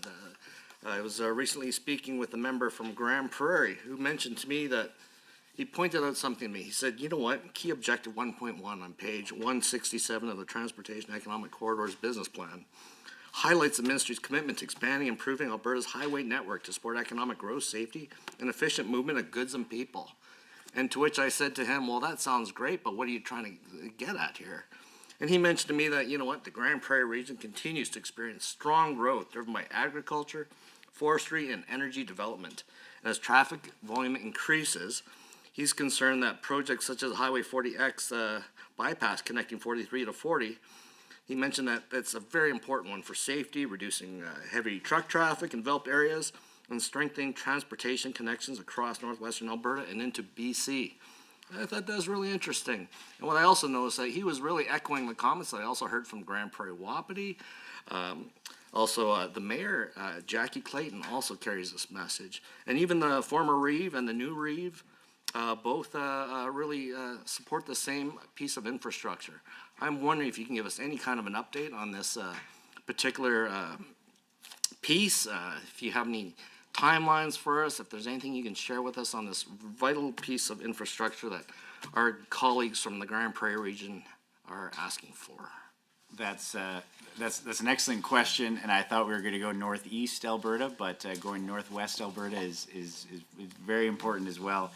And with Grand Prairie, and I know, Chair, you know this region quite well, and you know the projects I'm about to list quite well. And actually, I think it was just a couple months ago we had a town hall in Grand Prairie talking about 40X and the important highways around Grand Prairie and why important they are. But we are expecting to receive about 90% design submission from our consultant by March of this year or early April on Highway 40. That's something that is obviously a very important project, not just at Grand Prairie and the region, but to the businesses and families as well. So obviously, to get that design work closer to 100%, it really helps out as well. Something that we learned at the open house was some land purchases as well that are needed. And so to make sure that project can go ahead with the design land purchasing is something that's well underway. And I know once we can get that completed, is going to really open up the entire Grand Prairie area, and not having to have large truck traffic go through downtown Grand Prairie, but being able to skirt it as a ring road going around the area. So I know, Chair, you're very, very anxious to see that, and I just, again, commend you for your advocacy to make sure we can get the funding for that important project. Fantastic, ministers. Thank you so much. I'm sure they'll greatly appreciate that. That said, you mentioned the northeastern Alberta there, so I would certainly love if you could provide us on any updates on a lot of that infrastructure that you have been investing in up there. One aspect I really appreciate is the twinning of the highway north of Fort McMurray. It's going to enable traffic and access to a lot of industry to be a lot faster. I wish you could do something about the speed limits, but that's a topic for another day. But these improvements to the infrastructure, I think, are really vital. We're trying to reduce things like commuting and hoping that people can have an easier commute, if you will, from the community to a lot of these plans. But I'm wondering if you can expand on some of these projects that you have been invested on in the region, and if you can give us an idea of some timelines you anticipate. Yeah, no, again, great question, and Highway 63 twinning has been a priority for the government of Alberta in a long time coming. And I think this is a really unique twinning project that goes north of Fort McMurray. And just with the daily commutes of Fort McMurray residents working in the oil sands, to be able to have that twinned road, not just for safety, but also cutting down their daily commutes, giving them more time at home, doing the things they love versus being stuck in traffic. I think that goes a long way. And it's same as whether it's a Deerfoot, we're trying to clear up congestion on daily commutes, or Highway 63 north of Fort McMurray. Albertans are Albertans, and we want to be able to cut down on their daily commutes. And that's a really important project to see happen. And obviously the importance of the oil sands is huge. So we want to make sure that people in that area in Fort McMurray not just can commute to work in a timely manner, but also they get the benefits of living up in Fort McMurray and being able to see that they can get around that much easier, and see that the provincial government is happy to invest and to build out a very important community in our province. Absolutely. Thank you so much for that. I'm wondering if you can also expand on 686. That one was also very important. You did mention that earlier. My good colleague, also from Fort McMurray, he worked federally for transportation. He was a parliamentary secretary for transportation when he worked at the federal level. And when you announced this project back in the day, he told me, Tanny, that this will take 10 years, at least a decade to build a road like that.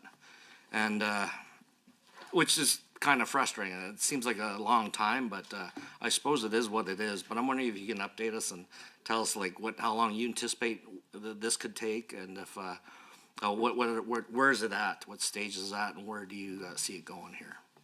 So Highway 686 and the new highway that we're planning to build from an economic corridor we're planning to build from Fort McMurray going west is 215 kilometers, and it's something that we in Transportation Economic Corridors haven't built a new road of that scale in quite some time. So it is a very ambitious project. And again, I'd commend the department on its leadership to working with the First Nations in that area to make sure that the communities along that region have really important buy-in, and not just from a First Nations aspect or a resource economic aspect, but even a safety aspect as well for people up in Fort McMurray. Obviously, the fires in 2016. Have a very strong memory of people just having one-way in and out access on Highway 63. But being able to have a new highway with Highway 686 going west to have two safety egress in and out of the Fort McMurray region, just in case of another inevitable fire that can happen in our forests, is something that I think will go a long way of not just wanting people to move back into Fort McMurray, but also just feeling safer up there. So it's important on so many aspects of connecting First Nations in that region, of opening up oil and gas and forestry development in northern Alberta, as well as the safety side of people being able to get around the north in a safe manner. It's important. It checks all the boxes, and it's a really important project. And I'd again like to commend you on your advocacy, as well as Minister Jeans as well, to be able to prioritize this project and get it across the finish line. Absolutely. Thank you so much for that. I would just like to pivot a little bit to highway maintenance. as you can imagine, in the north there, we deal with a lot of the permafrost. We feel our roads are really chewed up from a lot of that. And on page 238 of government estimates, I think 4.1, you've allocated about 350 million for maintenance. I understand that this includes snow clearing, pothole repair, shoulder maintenance, and other activities that keep our roads safe. And this is usually like the base funding to really maintain our roads. I'm wondering if you can expand on the process of take Fort McMurray's Road, for example, a fella driving up there, inspecting the roads, when can they anticipate repairs and things like that? Can you give us a general idea of how it operates across the province? Sure. Well, yes. So we have two different, obviously, seasons of highway maintenance. There's a summer maintenance, which is mowing and clearing, and then the winter maintenance of plowing and sanding. And obviously, the highway maintenance contractors we have up north do a good job, but we have been working with the regional municipality of Wood Buffalo on even some concerns that they've had through town on Highway 63, which is designated as a highway, but obviously it's right down in the middle of Fort McMurray. And so I've been working closely with Mayor Sandy Bowman to make sure that we can have that increase the standards and the look of the highway maintenance along Fort McMurray Highway through 63. And that's something that we'll continue to work with municipalities to make sure that whether it's a rural highway or going through a community, that we can work collaboratively with the highway maintenance contractors to clear up as nicely as possible, that we can work with the highway maintenance contractors to achieve that. So happy to continue that work. Excellent. Thank you so very much, Member Sweet. Thank you, Mr. Chair. Minister, you're okay to go back and forth? That's good. So I would like to focus on business plan, page 167, outcome 1 primarily, the importance of economic corridors. As you know, my area in Edmonton lines up with the industrial heartland, which is our major exporter for LNG as among other manufacturing goods. And also, fun fact, the Vinca Bridge was something that at one point a bridge was supposed to go through my area. We ended up deciding that the Vinca Bridge was the better choice, which maintained the agriculture land in my riding as well. And so my first question to you is, can you just give us a really quick actual update on the capital plan 114? Where is the Vinca Bridge in its design and staging to get to your target of the 26-28 scheduled completion date? I was just going to say that is interesting. I think in your area there is a walking trail bridge that I'm not sure if that's where the possible Vinca Bridge was going to be in that region, but it is obviously a beautiful area, and you're absolutely right that the industrial heartland and the Vinca Bridge is so important to Alberta's economy. And obviously the entire Vinca Bridge budget is over $99 million. And it's something that is on Alberta's high-load corridor, which is very important for heavy truck traffic in the province. So the structural design has been completed for the Vinca Bridge. And then obviously before a construction contract can be tendered, there's still some utility relocation and some environmental permits that need to happen. Obviously building a bridge is that much extra tricky to be able to get environmental permits crossing those waters. So Justice actually is currently involved in securing agreements with 3 utility companies as well when it comes to the utility moves as well. So it is a complicated area just in its location.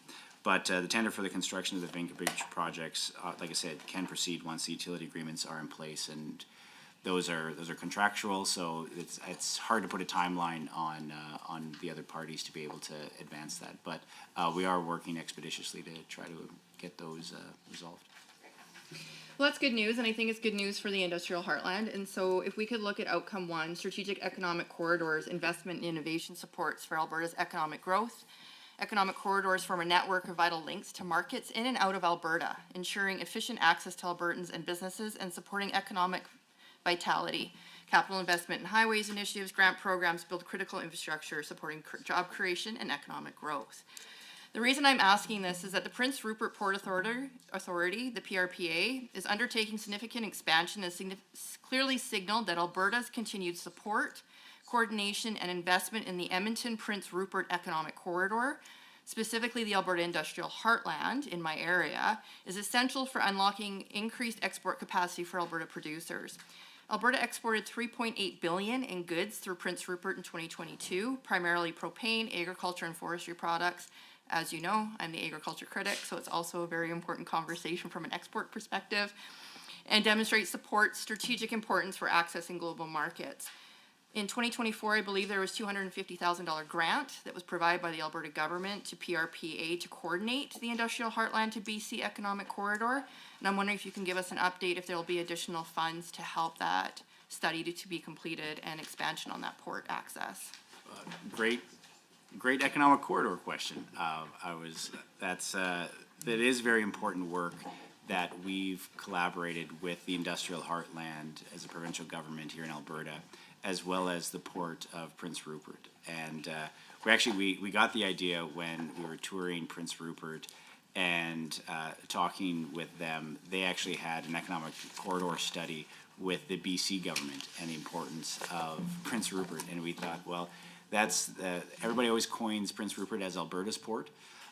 When I was there, I talked it up a lot. We actually went to AltaGas's installation and actually just saw in the new reef project in Prince Rupert the new propane bullets that finally got exported there. It's amazing the amount of exports coming out of Prince Rupert, and once their current development is completed, I think they will rival Montreal for the second largest exporting port in Canada. So obviously Prince Rupert is very important, and the $250,000 that you referenced is going to the Prince Rupert Port in conjunction with the Industrial Heartland to study the economic corridor from your riding here near Edmonton to Prince Rupert. And we are expecting that report and its findings to come out this spring. And we'll continue to advocate for economic corridors, whether it's to Prince Rupert, to Vancouver, to the United States, to the Arctic, to Hudson's Bay, East Coast, you name it. We have so many natural resources here in Alberta, and to be able to maximize the value for Albertans is obviously to get to as many markets as possible, and we'll continue to work on that advocacy work. Thank you, Minister. And I think the importance of the PRPA is the fact that it actually does help to reduce the West Coast redundancy. So I'm just wondering what concrete steps your ministry has taken for the 26 budget, 25-26, to enhance transportation reliability and market access, including the inter-switching and West Coast redundancy to protect Alberta's export-driven commodities as we deal with, obviously, geopolitical volatility. Extremely great question. Actually, I met with the Coalition of Rail Shippers just yesterday, and they were talking about expanding interswitching in Canada. Something in a previous life when I worked for the federal government in Ottawa, we actually changed the interswitching rules to 160 kilometers outside of its 30, just to have some type of competition amongst the rail companies in Canada with essentially the dual monopoly that they have right now. And that went a long way of opening up competitive rail shipping options for shippers of all types of commodities. And something that was also interesting as well, close to the U.S., having additional rail companies in the U.S. being able to compete and to have not joint running rights, but to be able to have interswitching agreements across the prairies especially. So interswitching is I think, goes a long way of increasing competitiveness in our rail sector. CP and CN obviously do great work, and they export. They are essentially the backbone of our economy, and without them, we wouldn't be as prosperous as we are now. So CP and CN do great work, but I think interswitching and trying to find more ways to make our economic corridors that much more competitive is important, and something that, whether it's funding into infrastructure or advocacy for national trade corridor funding for CN and CP to be able to build out their infrastructure network, we'll continue to advocate for that as well, especially with the federal government. Thank you, Minister. I'm just recognizing the time too. I just want to move on to Indigenous participation in corridor planning. So obviously, we recognize the importance of Indigenous partnerships is essential in corridor planning and development. Can you specifically demonstrate or explain how your ministry is providing to ensure Alberta's engagement with Indigenous communities as you're expanding on those economic corridors from here to BC?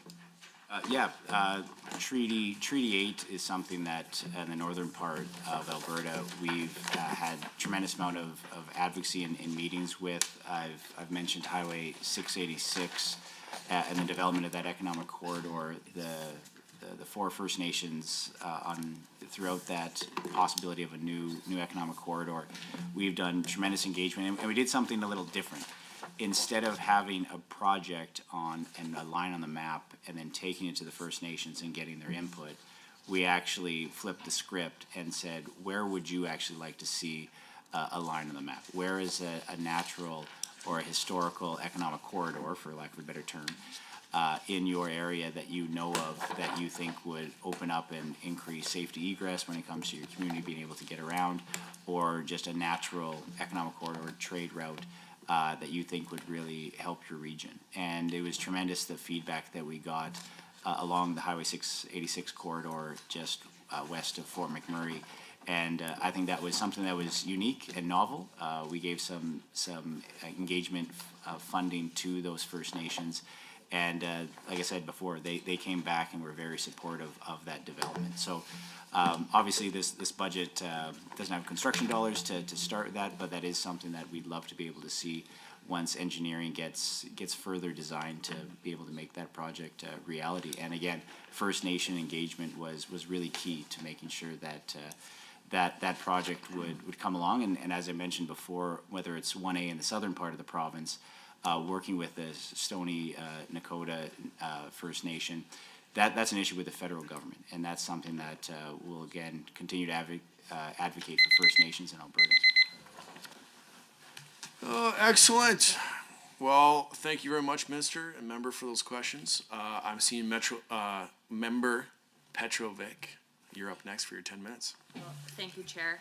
And through you, Chair, I just want to give a shout out to the ministry. I just appreciate all of the work that you guys have done down in Livingston McLeod, working with us at improving some of our road safety down there. As you know, we've had a couple of tragedies lately, and so I just really appreciate your guys' support and advice when dealing with some of those. And I know that last year we had Stage 1A funding down in Fort McLeod that's going to help improve safety and economic corridors for that area, so it's a win-win for everyone. So I just want to highlight our appreciation for that first and foremost. I just wanted to chat a little bit about water and wastewater infrastructure. As you can imagine, down in southern Alberta, we truly live by whiskeys for drinking and waters for fighting over. It's and I believe many in this room can appreciate that. So reliable water and wastewater systems are foundational, not only for responsible growth, environmental stewardship, but for many other areas, especially in our area. I know a couple of years ago I had communities that were out of water, and we were trucking water into our communities about $10,000 a day in order to be able to make sure individuals had access to it. So on page 167 of your business plan, it states that there's $442.8 million is allocated over 3 years towards water and wastewater programs. It represents a significant commitment to supporting municipalities across Alberta. I was just hoping, through you, Chair, if the Minister could elaborate on how the Ministry prioritizes projects within this funding envelope, particularly in balancing projects driven by population growth, new development of those focused on system resilience, regulatory compliance, and the rehabilitation or replacement of aging infrastructure, and what criteria or risk-based framework guide those funding decisions. Well, thank you very much, and I'd just like to again commend the member of her advocacy for projects in Livingston McLeod and her riding. And I'd have to say that Stage 1A announcement with you was probably one of the windiest announcements. I think the podium blew over multiple times when we did that, but there was a very important announcement.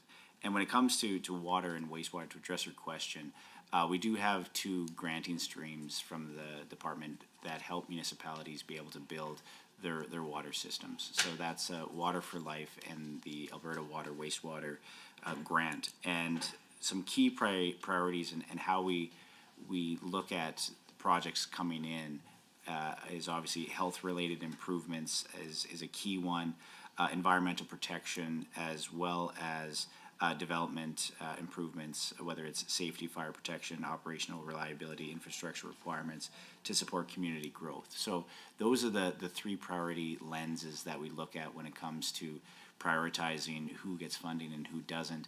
And it is tough. I wish the demand met the supply when it comes to grant dollars to help out municipalities. But obviously with municipalities in Alberta, they do have an advantage over municipalities in other parts of Canada. I think Alberta is one of the largest funders of municipal infrastructure compared to other jurisdictions. So Saskatchewan, for example, if you had a community that wanted a new water treatment facility, they would have to take years or decades to save up to make sure that they are able to fund their water system adequately or fully.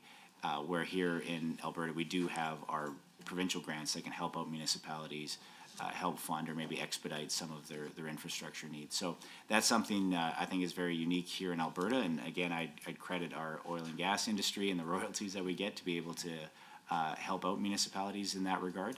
But whether it's through STIP, through road and bridge projects, or municipal water grants through Water for Life or Alberta Water Wastewater, those are really important municipal grants that we have here in Alberta that we'll continue to make, but that's how we prioritize them. Wonderful. Yeah, I appreciate that. I know a couple of my communities have benefited from the Water for Life program. I know Natton has benefited greatly, and I believe there's a few other communities as well. So extremely appreciative of that. And just while we're on the topic for Water for Life, in the government estimates on page 239, line item 6.2, it shows that the Water for Life funded at $97,672,000. Sorry, it's getting to be the end of the night, and I think we're all ready to go home. But a noticeable increase that reflects the importance of this program. I was just hoping, through you, Chair, to the Minister, if you could expand on how the investment actually strengthens Alberta's capacity to accommodate our population growth that we currently have. And then on the planning side of it, how does the department incorporate the population forecast and regional economic plans when determining which Water for Life projects move forward each year? Great question, and it's a bit of an art and a science to make sure that we can prioritize the right projects at the right time, and to have that municipal participation obviously is key. So when you look at the population growth, there are communities that aren't always the same as communities that just have aging infrastructure. So there are some fast growing communities that obviously need additional water just to keep up with the industrial growth or the population growth. But there's also just aging infrastructures of certain communities. And I know out in Bruderheim, actually, of all places, in Jackie MLA Armstrong Hominick's riding, there is just water pressure issue that the town of, or village of Bruderheim, couldn't actually keep the pressure in their fire hydrants to be able to have insurance companies insure people in Bruderheim for their houses. So that obviously was something that priority ranked very high to make sure that we could have provincial dollars go in to address that problem, so that you would have proper pressure in fire hydrants, so that you could actually have a proper fire suppression infrastructure to help out the town. So those rankings, whether it's specific projects that as a failing infrastructure or just rapid economic growth of a town growing extremely fast because of the population growth, like I said, it's an art and a science to know who can get those types of funding. But again, we'll continue to partner as a provincial government with municipalities to make sure that they can get the funding that they need, because Albertans, we're all the same, and we want to make sure that we're the best place to live and run a business and raise a family, and that's corner to corner all across Alberta. We want to be able to have that claim to fame. Well, I definitely appreciate that. Thank you. I'm just going to stick to water, and I'm just mindful of time, so I'm going to bust out this question here really quick. In regards to drought resilience in the Old Man Basin, I know that I drive through that area almost on a daily basis. Under the business plan, key objective 3.3 on page 169, the ministry commits to developing and maintaining critical water management infrastructure to strengthen resiliency from current and future hazards. As we know, down south, drought is sort of a common occurrence for us. The ministry oversees key water management infrastructures across the province, with drought risk increasing in southern Alberta. What investments are planned in budget 2026 to help strengthen water management systems and boost water storage capacity in the Oldman Basins and its tributaries? Great question, and it's an interesting dance of how Transportation Economic Corridors coordinates with environment protected areas and agriculture and irrigation when it comes to our reservoirs in the province. So essentially, Environment and Parks does any of the permitting and planning up front to see how the environment as well as the design work should happen for any improvements to reservoir and the permitting of it. And then we step in as Transportation Economic Corridors to actually be the builders, the designers, and actually get it physically built.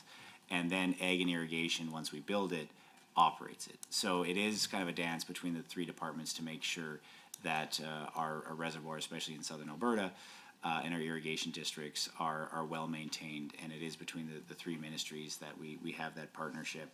But when it comes to water management and flood mitigation, just some key projects that we've accomplished just recently is the Dixon Dam capacity enhancement, the McGregor Shoreline Erosion Project, the Paddle River Dam spillway rehabilitation, the Lethbridge Northern Headworks Canal, the Belly River diversion, the Ghost Reservoir Infrastructure Project, and obviously near Calgary, the Springbank off-stream reservoir. So there's tremendous amount of projects that we've done to, whether it's flood mitigation or when it comes to irrigation, to be able to expand our reservoirs, because as you mentioned, water is extremely important in Alberta and around the world, whether it's for just communities, population growth, agricultural growth, but to make sure that we can maintain that precious resource is something that we want to continue to work on. Excellent. Well, thank you both. Member Doc, I believe you're up. Thank you, Chair. I'd be happy to proceed once again and ask the Minister some questions about Calgary LRT Green Line. A study was recently conducted by a consortium of associations that represent businesses and properties in Calgary. Associations involved included the Calgary Downtown Association, Commercial Property Management Groups, BOMA and NAIOP Calgary, Calgary Construction Association. As reported in the Calgary Herald, quote, the questionnaire was conducted in late December and January, with respondents including both property owners and tenants along 2nd Street Southwest, where the future multi-billion-dollar train line is slated to be built. Ever since the proposed elevated alignment was included in the Green Line's most recent business case, operators of storefronts and restaurants along that stretch of downtown have spoken out, voicing concern about construction effects, noise, shadowing, parking, and traffic flow, unquote. The numbers are clear about how local businesses feel about the UCP's raised track, Mr. Chair. 93% oppose the elevated alignment if it is, quote, all that was on offer and doing nothing was the alternative, unquote. 89% of businesses and property owners said they would rather have another alignment. 80% said that UCP's elevated alignment would be negative for their business. Nearly half of businesses suggested that they would consider selling their business if the elevated route ends up going ahead. Over half of property owners expect the UCP's plan for an elevated track to lead to reduced occupancy rates and sales. In comparison, Mr. Chair, the same respondents had a very different view on the Green Line as a whole and the previously considered underground alignment. At a base level, 98% of business owners said they support the Green Line. This is a staggering number considering how unpopular the raised track seems to be. Now, among businesses located along 2nd Street, which is one of the streets that the raised alignment is set to run along, 87% stated that they would support an underground alignment. So, to summarize, the businesses that are set to be most affected by the Green Line overwhelmingly are in favor of the Green Line and they extremely supportive of an underground alignment, and are very concerned with the impact that the raised track will have on local businesses. My questions, Mr. Chair, to the Minister. Why does the Minister insist on ignoring these local businesses, ignoring Calgarians, and moving forward with their worst alignment, one that will be bad for business? Is the Minister sacrificing a better Green Line alignment for Calgarians in the name of political games? Did the Minister cancel the underground alignment and threaten to fully pull their share of the funding from the project in a failed attempt to politically damage the new leader of the opposition, rather than doing what's best for Calgary in the largest infrastructure investment the city has ever undertaken?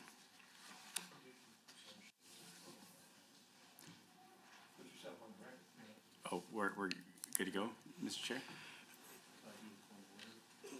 Member, you can do what you like. I'd like to do a point of order. Okay. He's clearly making allegations and presumptions that there's no way he could possibly make, and he's trying to have the minister actually comment on something that isn't in the business plan, the budget, or the strategic plan. Now, he's clearly speaking on matters that are other than what is up for debate, which is 23B. He's making allegations, which is H. He has imputed false and unavowed motives of the member, which is I. And he's used J, insulting and abusive language. Now, this is the second time he's done this. I ask that you rule him out of order. This is unacceptable. Right at the end of the night, he decides to do this. Please, Mr. Chair, please rule this entire line of questioning out of order. Thank you, Mr. Chair. First off, it is in the budget. It's capital grants 5.2, which would be Green Trip, Green and Transit Incentive Programs, Green Line. We can talk about the Calgary LRT 5.4 projects, page 238 of the budget. I will say that I appreciate that the government side is feeling a little bit like they feel like this is offside. However, the minister is on record repeatedly in question period talking about the leader of the opposition in relation to the Green Line. Repeatedly. So unfortunately, it is on record, and it is during question period more than often than not whenever the Green Line comes up. So I don't actually think that the member is offside in the fact that it's on record repeatedly. I appreciate it. Thank you, member, as well. Stating a very political statement, I think in here that is not tied directly to the budget is, I would lean towards ruling this a point of order. Now, member, I'm going to caution you this time. You've been pretty good so far this meeting, so I appreciate that. It is. I'll state, I think there's a technicality here, but I also know that we are getting late into the evening. And so, member, this is my, I feel generous tonight. I do think we are pushing towards a point of order. I'm not going to rule it a point of order right now, but this is also the second caution for yourself tonight during this, on this type of a little bit more aggressive language. I think you can phrase this question without bringing those type of comments into the conversation here tonight. So I'm happy to have you ask a question that doesn't bring into our conversation the conversation around what conversations that are not here for tonight or part of the budget. So happy to hear a question on the Green Line. I do see that as part of the budget, but if we can stay away from the conversation that may have been mentioned around in question period. This isn't question period. I would prefer that here tonight. So, Chair, I'll continue with the limited time that I've got left, and ask the minister in very general terms and very clear and succinct terms, how in the world does the minister justify the decision to support an elevated track in the face of such strong and verifiable criticism of such a move, when in fact the underground option is widely preferred by the business community and proponents of the line, yet the minister somehow just fails to see the wisdom of that line. So I'd like to have the minister say in the record why he feels the elevated line should be the right alignment rather than the underground line for a green line.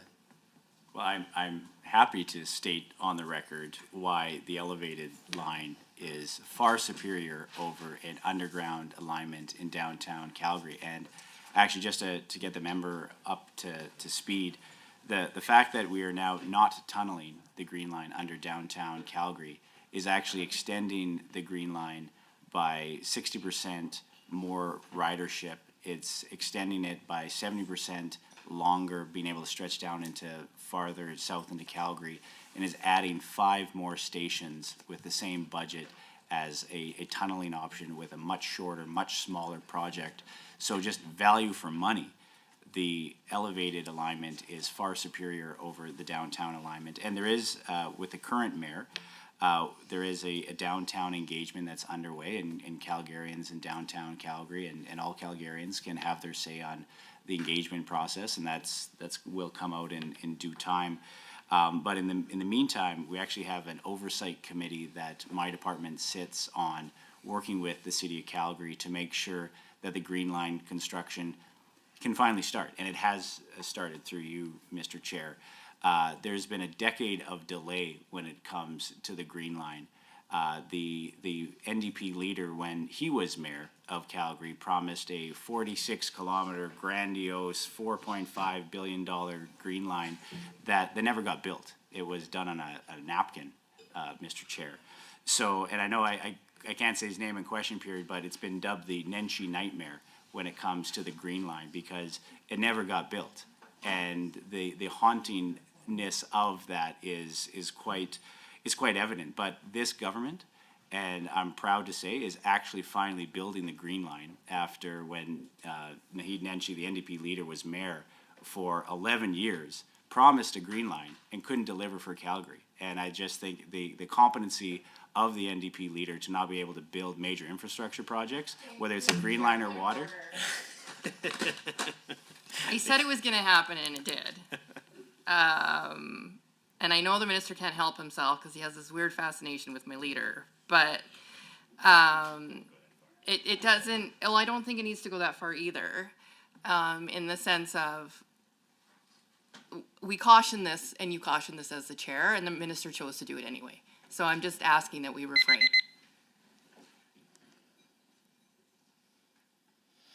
I'll take it. Sorry, who's taking it on this side? I'll take it.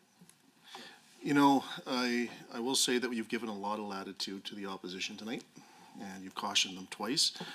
I know that when we're talking about the Green Line, it brings some real passion. I will note that the government or the opposition side didn't even mention what point of order she was under. So that shows that she doesn't likely feel this is a point of order. And I ask that you don't rule this a point of order, sir. A little late. All right. Well, thank you both for your arguments on this. I once again I feel generous tonight. Thank you for both your arguments. In the spirit of congeniality and consistency, I will not rule this point of order, but I do. If we can keep things a little bit more on the rails to our train conversation, that would be appreciated. So I do appreciate both arguments. So won't rule it at this point a point of order, but let's keep this on the rails. Okay, we're moving back over to the government side. Member Armstrong Hominick, you're up. Thank you, Chair. Chair, through you to the Minister. Minister, I first want to thank you for supporting my little community of Berderheim and its water upgrades. It's made such a difference for the safety of the residents and just to even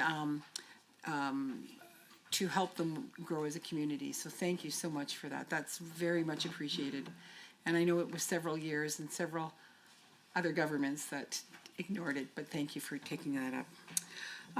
Minister, in the business plan under key objective 3.4 on page 169, the ministry commits to invest in capital maintenance and renewal to maintain or improve the condition of Alberta's highway network while optimizing life cycle costs and extending the life roads and bridges, lives of roads and bridges. Excuse me, in my writing, there are ongoing concerns regarding the need for an interchange along Highway 15 near Scotford industrial area, as well as significant safety issues at the intersection of Mundeer Corner and Highway 16, where tragic collisions have occurred this year. Could you outline how the ministry evaluates intersections and high-traffic corridors for upgrades, such as signalization improvements, turning lanes, and full interchanges? Specifically, what traffic thresholds, collision data metrics, or economic activity indicators are used to determine when capital upgrades are warranted? Great question, and just if I could go back, I agree with you, Chair, when it comes to that point of order from the opposition. Obviously, as a witness, I'm here to testify, so I don't even think I can be point of ordered, but I'm sure the former NDP House Leader, again, also knows that. But to MLA Armstrong-Hominick, just absolutely amazing advocacy when it came to Bruderheim, and I was so honored to be there with you announcing that important project, and just the look on council's face and everyone's face to see that project in that town, the viability of it with that important investment went such a long way, and still sticks with me. So thank you so much for your advocacy on that. But when it comes to the engineering and what are the criterias that we use when it comes to looking at these projects, there are standards that we actually have that we run by and that are published by the Transportation Association of Canada, as well as the American Association of State Highways and Transportation Officials. And when we use those standards when it comes to determining what types of engineering, what types of improvements need to be made on certain roadways, and very technical of whether it's curvature, roughness, scaling, there's a whole bunch of different rationales, as well as collisions, traffic impact assessments that we use in order to make those decisions. As I mentioned before, it's a little bit of an art, a little bit of a science to be able to make sure that we can do the right investments at the right time. But obviously, the planning, the engineering, and then construction dollars to follow quite quickly, that's the best way to be able to address problem areas and problem intersections and roadways, and make sure that we can do the proper engineering, planning, and construction as quickly as possible. Thank you, Minister. Chair, through you to the Minister. In the business plan under mandate structure on page 165, emphasizes to ensure the safety of road users when traveling, the ministry conducts ongoing monitoring and maintenance of highways. In my writing, I have received numerous complaints regarding highway maintenance performance, particular winter snow clearing and summer shoulder maintenance conducted under contract. Minister, could you explain how highway maintenance contractors are procured and evaluated, and what service level standards, performance benchmarks, and response time requirements are built into these contracts to ensure reliability and safety? Great question, and our procurement process aligns with obviously domestic and international trade agreements, common procurement laws, directives, and the Government of Alberta, our own procurement accountability framework.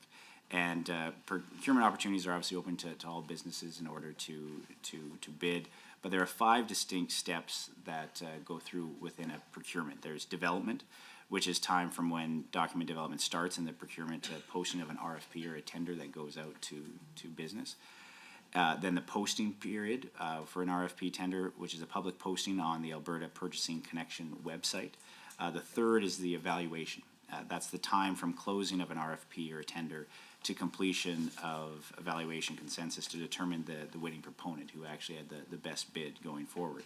And then number 4, the most important one, the award, and that's the time for the Government of Alberta to do their approval of the award, to issuance of engagement communication, so that's letting the proponent know that they've won. And then obviously the 5th and final is the execution, and that's the time from issuance of engagement communication to the completion of the contract execution, so it's actually completed. So those 5 steps have to go through for any type of procurement process.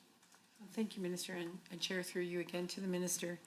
When concerns are repeatedly raised by residents and local stakeholders, what mechanisms exist within the ministry to formally review contractor performance?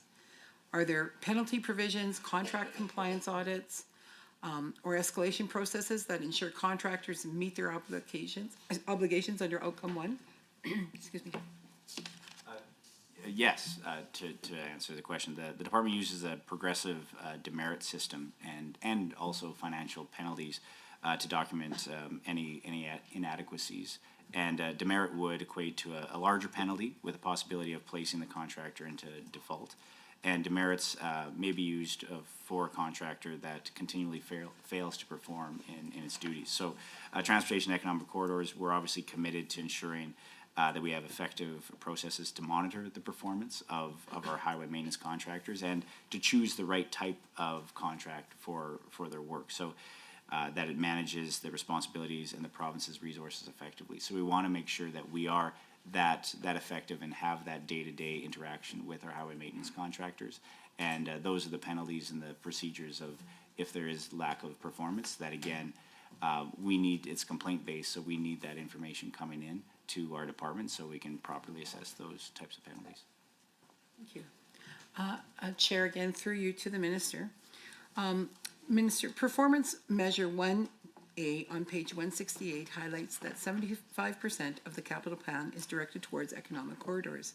Highway 16 is a key east-west trade corridor running through my riding, and residents have raised concerns about resurfacing timelines and the condition of smaller culvert bridges and drainage structures that support rural mobility and agriculture. Minister, could you elaborate on how pavement condition ratings, freight volumes, life cycle asset management data are used to prioritize resurfacing projects along major corridors such as Highway 16? So overall, budget 26, we do allocate 1.3 billion over 3 years in capital investments for our highway rehabilitation projects.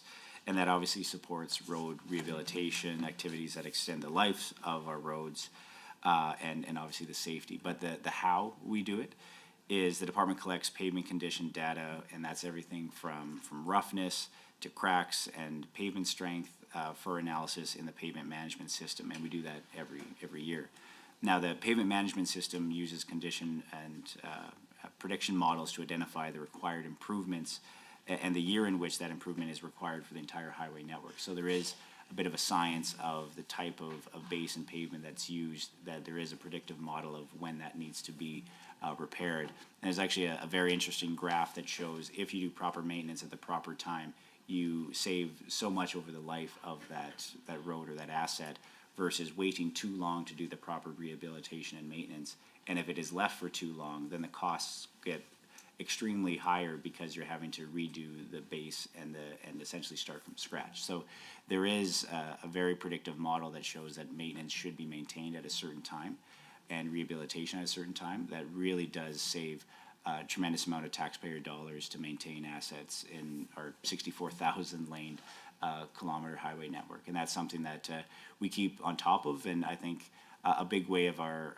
capital maintenance and renewal budget as well, being at a historic 10-year high, goes a long way in catching up to making sure that our highways are maintained and built in a way that Albertans expect, and as well as making sure people can get home safely. Thank you, Minister. And Chair, through you again to the Minister. Minister, how does your ministry ensure that smaller but critical infrastructure such as culverts and rural bridge structures are not overlooked within corridor-focused capital planning? And what inspection cycles and risk-based assessment tools guide replacement and rehabilitation decisions for these assets? So the department does conduct 3 levels of inspections on those types of structures, and that includes obviously the simple ones of visual inspections, and visual inspections with the use of specialized equipment as well to do a further analysis, as well as in-depth inspections that require inspectors with specialized knowledge or training to go in it. So it is very technical in how they can go in and make sure that infrastructure is maintained. And then obviously the work of being able to get the right allocated funds to be able to repair them once they've identified it. Excellent. Well, thank you very much. Looks like Member Sweet is up next, so you have 10 minutes. Well, thank you, Mr. Chair. Minister, I would like to, we've talked about ports, let's talk about rail. Not light rail. No, we're going to talk about collaboration. So outcome 1, key objective 1.3, collaboration with industry stakeholders, other governments, Indigenous communities to identify and advance nation-building infrastructure projects to increase market access. So I'd like to focus on the CRAA.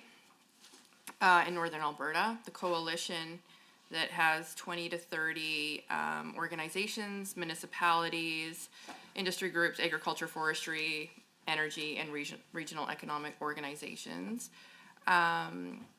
They have some very specific asks that they have been asking the government to advocate for on behalf of the northern communities to make sure we have rail access and we're getting our product to market. So, Minister, Northern Alberta Municipalities and Industries report ongoing inconsistent access to rail cars, which has forced some operations to cut shifts and reduce production. What steps are you taking to address these chronic, unreliable issues in freight rail services? Great question. Freight rail for the Class 1 railways that are federally regulated. The great partnerships that we have with both CP and CN is advocacy work, and it's great to see the investments that they do make when it comes to the rail infrastructure here in Alberta, whether that's bridges or maintaining the current rail or adding sidings. But obviously, those are two private companies. Those are business decisions that they make. But it is something that we do closely monitor and work with the federal government on to make sure that whether it's interswitching rules or regulations, or to make sure that access to certain areas is maintained. And when I was up in Northwest Territories just recently, they were talking about a fire that damaged the CN rail line going up to Yellowknife, and the importance of having that rail line built or repaired. So that's obviously a decision by CN, but it is something that through the National Trade Corridor Fund is something that I think CN has actually applied for some federal funding to make sure that they can maintain that rail. So it is very important. Rail access to rail cars is important for shippers all across Alberta. And I think they know that they have an advocate in this government to be able to help them with their rail access. And it's something that will continue to help on the Class 1 side. But I would say that when it comes to short lines, it is something that we also collaborate with short line operators within Alberta to see if there's some opportunities that we can help with. Oyen Rail, we signed an MOU with them a couple of years ago to expand their network and to help them with some infrastructure that they have in their area. So short line, we help out as well, but with the Class 1, it's mostly just advocacy. Thank you, Minister. Just recognizing the time, and I think this is our last block, so I'm going to throw a whole bunch of questions at you. So CRA represents about 300,000 Albertans and industries with a combination of about $90 billion for Alberta's GDP. So first question, how is your ministry ensuring that inadequate rail services does not jeopardize the economic growth in northern Alberta? Second, CRA recently met with CN to address lawn-setting services problems. How is the province supporting or participating in those discussions to ensure northern communities and industries see concrete improvements? Because rail regulation is federal, northern municipalities are asking the Alberta government to champion their concerns in Ottawa. How will your ministry alleviate these issues to federal decision makers to ensure the region receives the federal rail services it needs? Industry members describe significant capacity shortage and unfair competition between CN and CP rail car auction. What is the government doing to ensure that regulations are more equitable to access rail cars for northern producers? CRA has highlighted that rail resources such as locomotives, crews, and cars are unevenly deployed across Alberta. How are you advocating to ensure that the northern region is getting fair access and adequate service? In the winter, severe winter-related service disruption happens more often in northern Alberta than in other locations. What actions will the ministry take to push for formal winter rail servicing strategies for the rail companies to ensure that they also in the north have year-round access?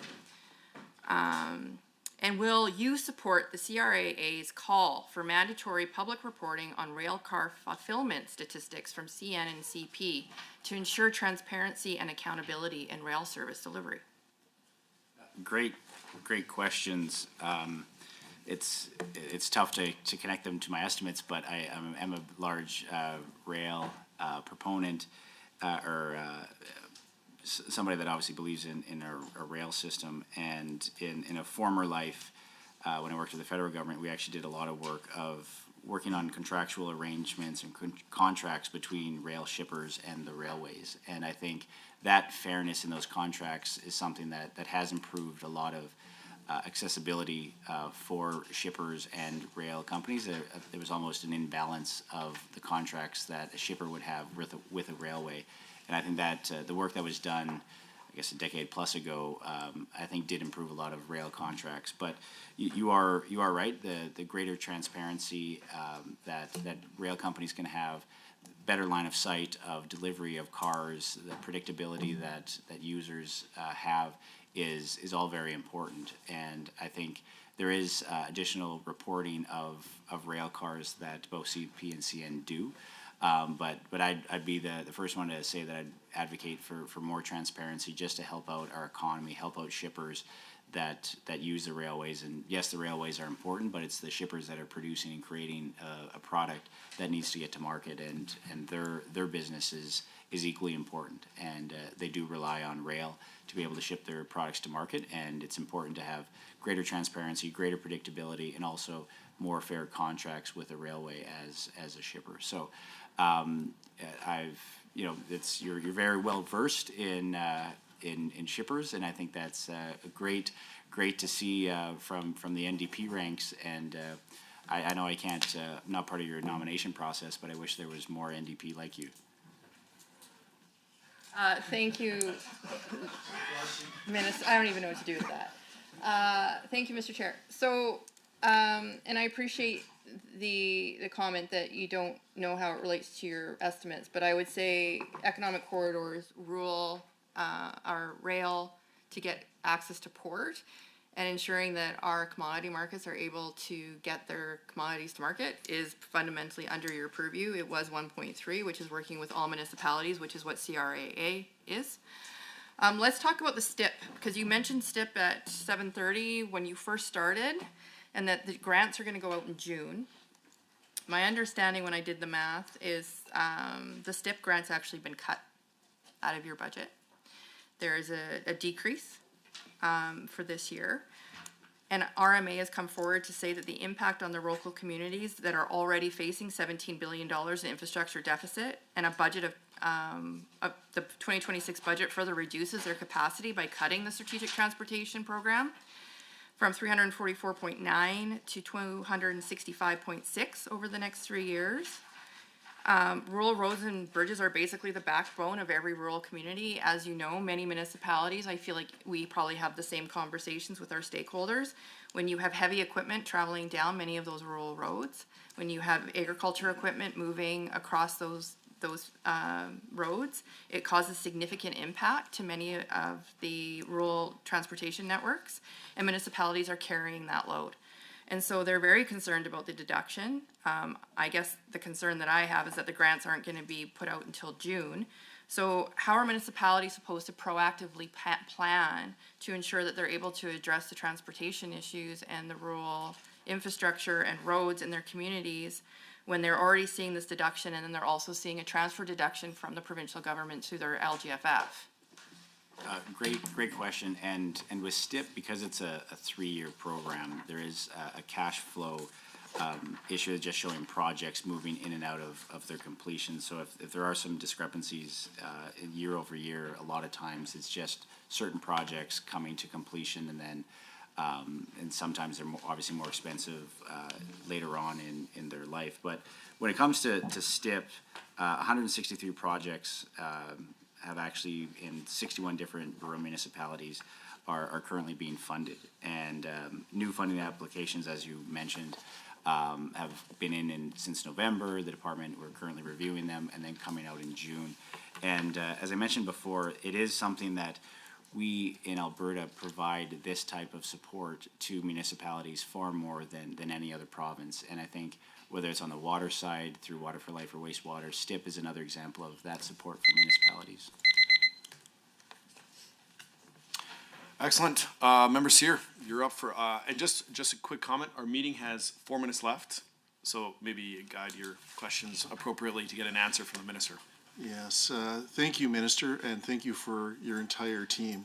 they've worked hard tonight, and you've provided us with a lot of information. I'm very thankful, and I know I can speak for my colleagues on this side, that we too appreciate all that you do for our roads. I do want to get into capital maintenance and renewal. On business plan, page 170, you put about $2 billion towards capital maintenance and renewal.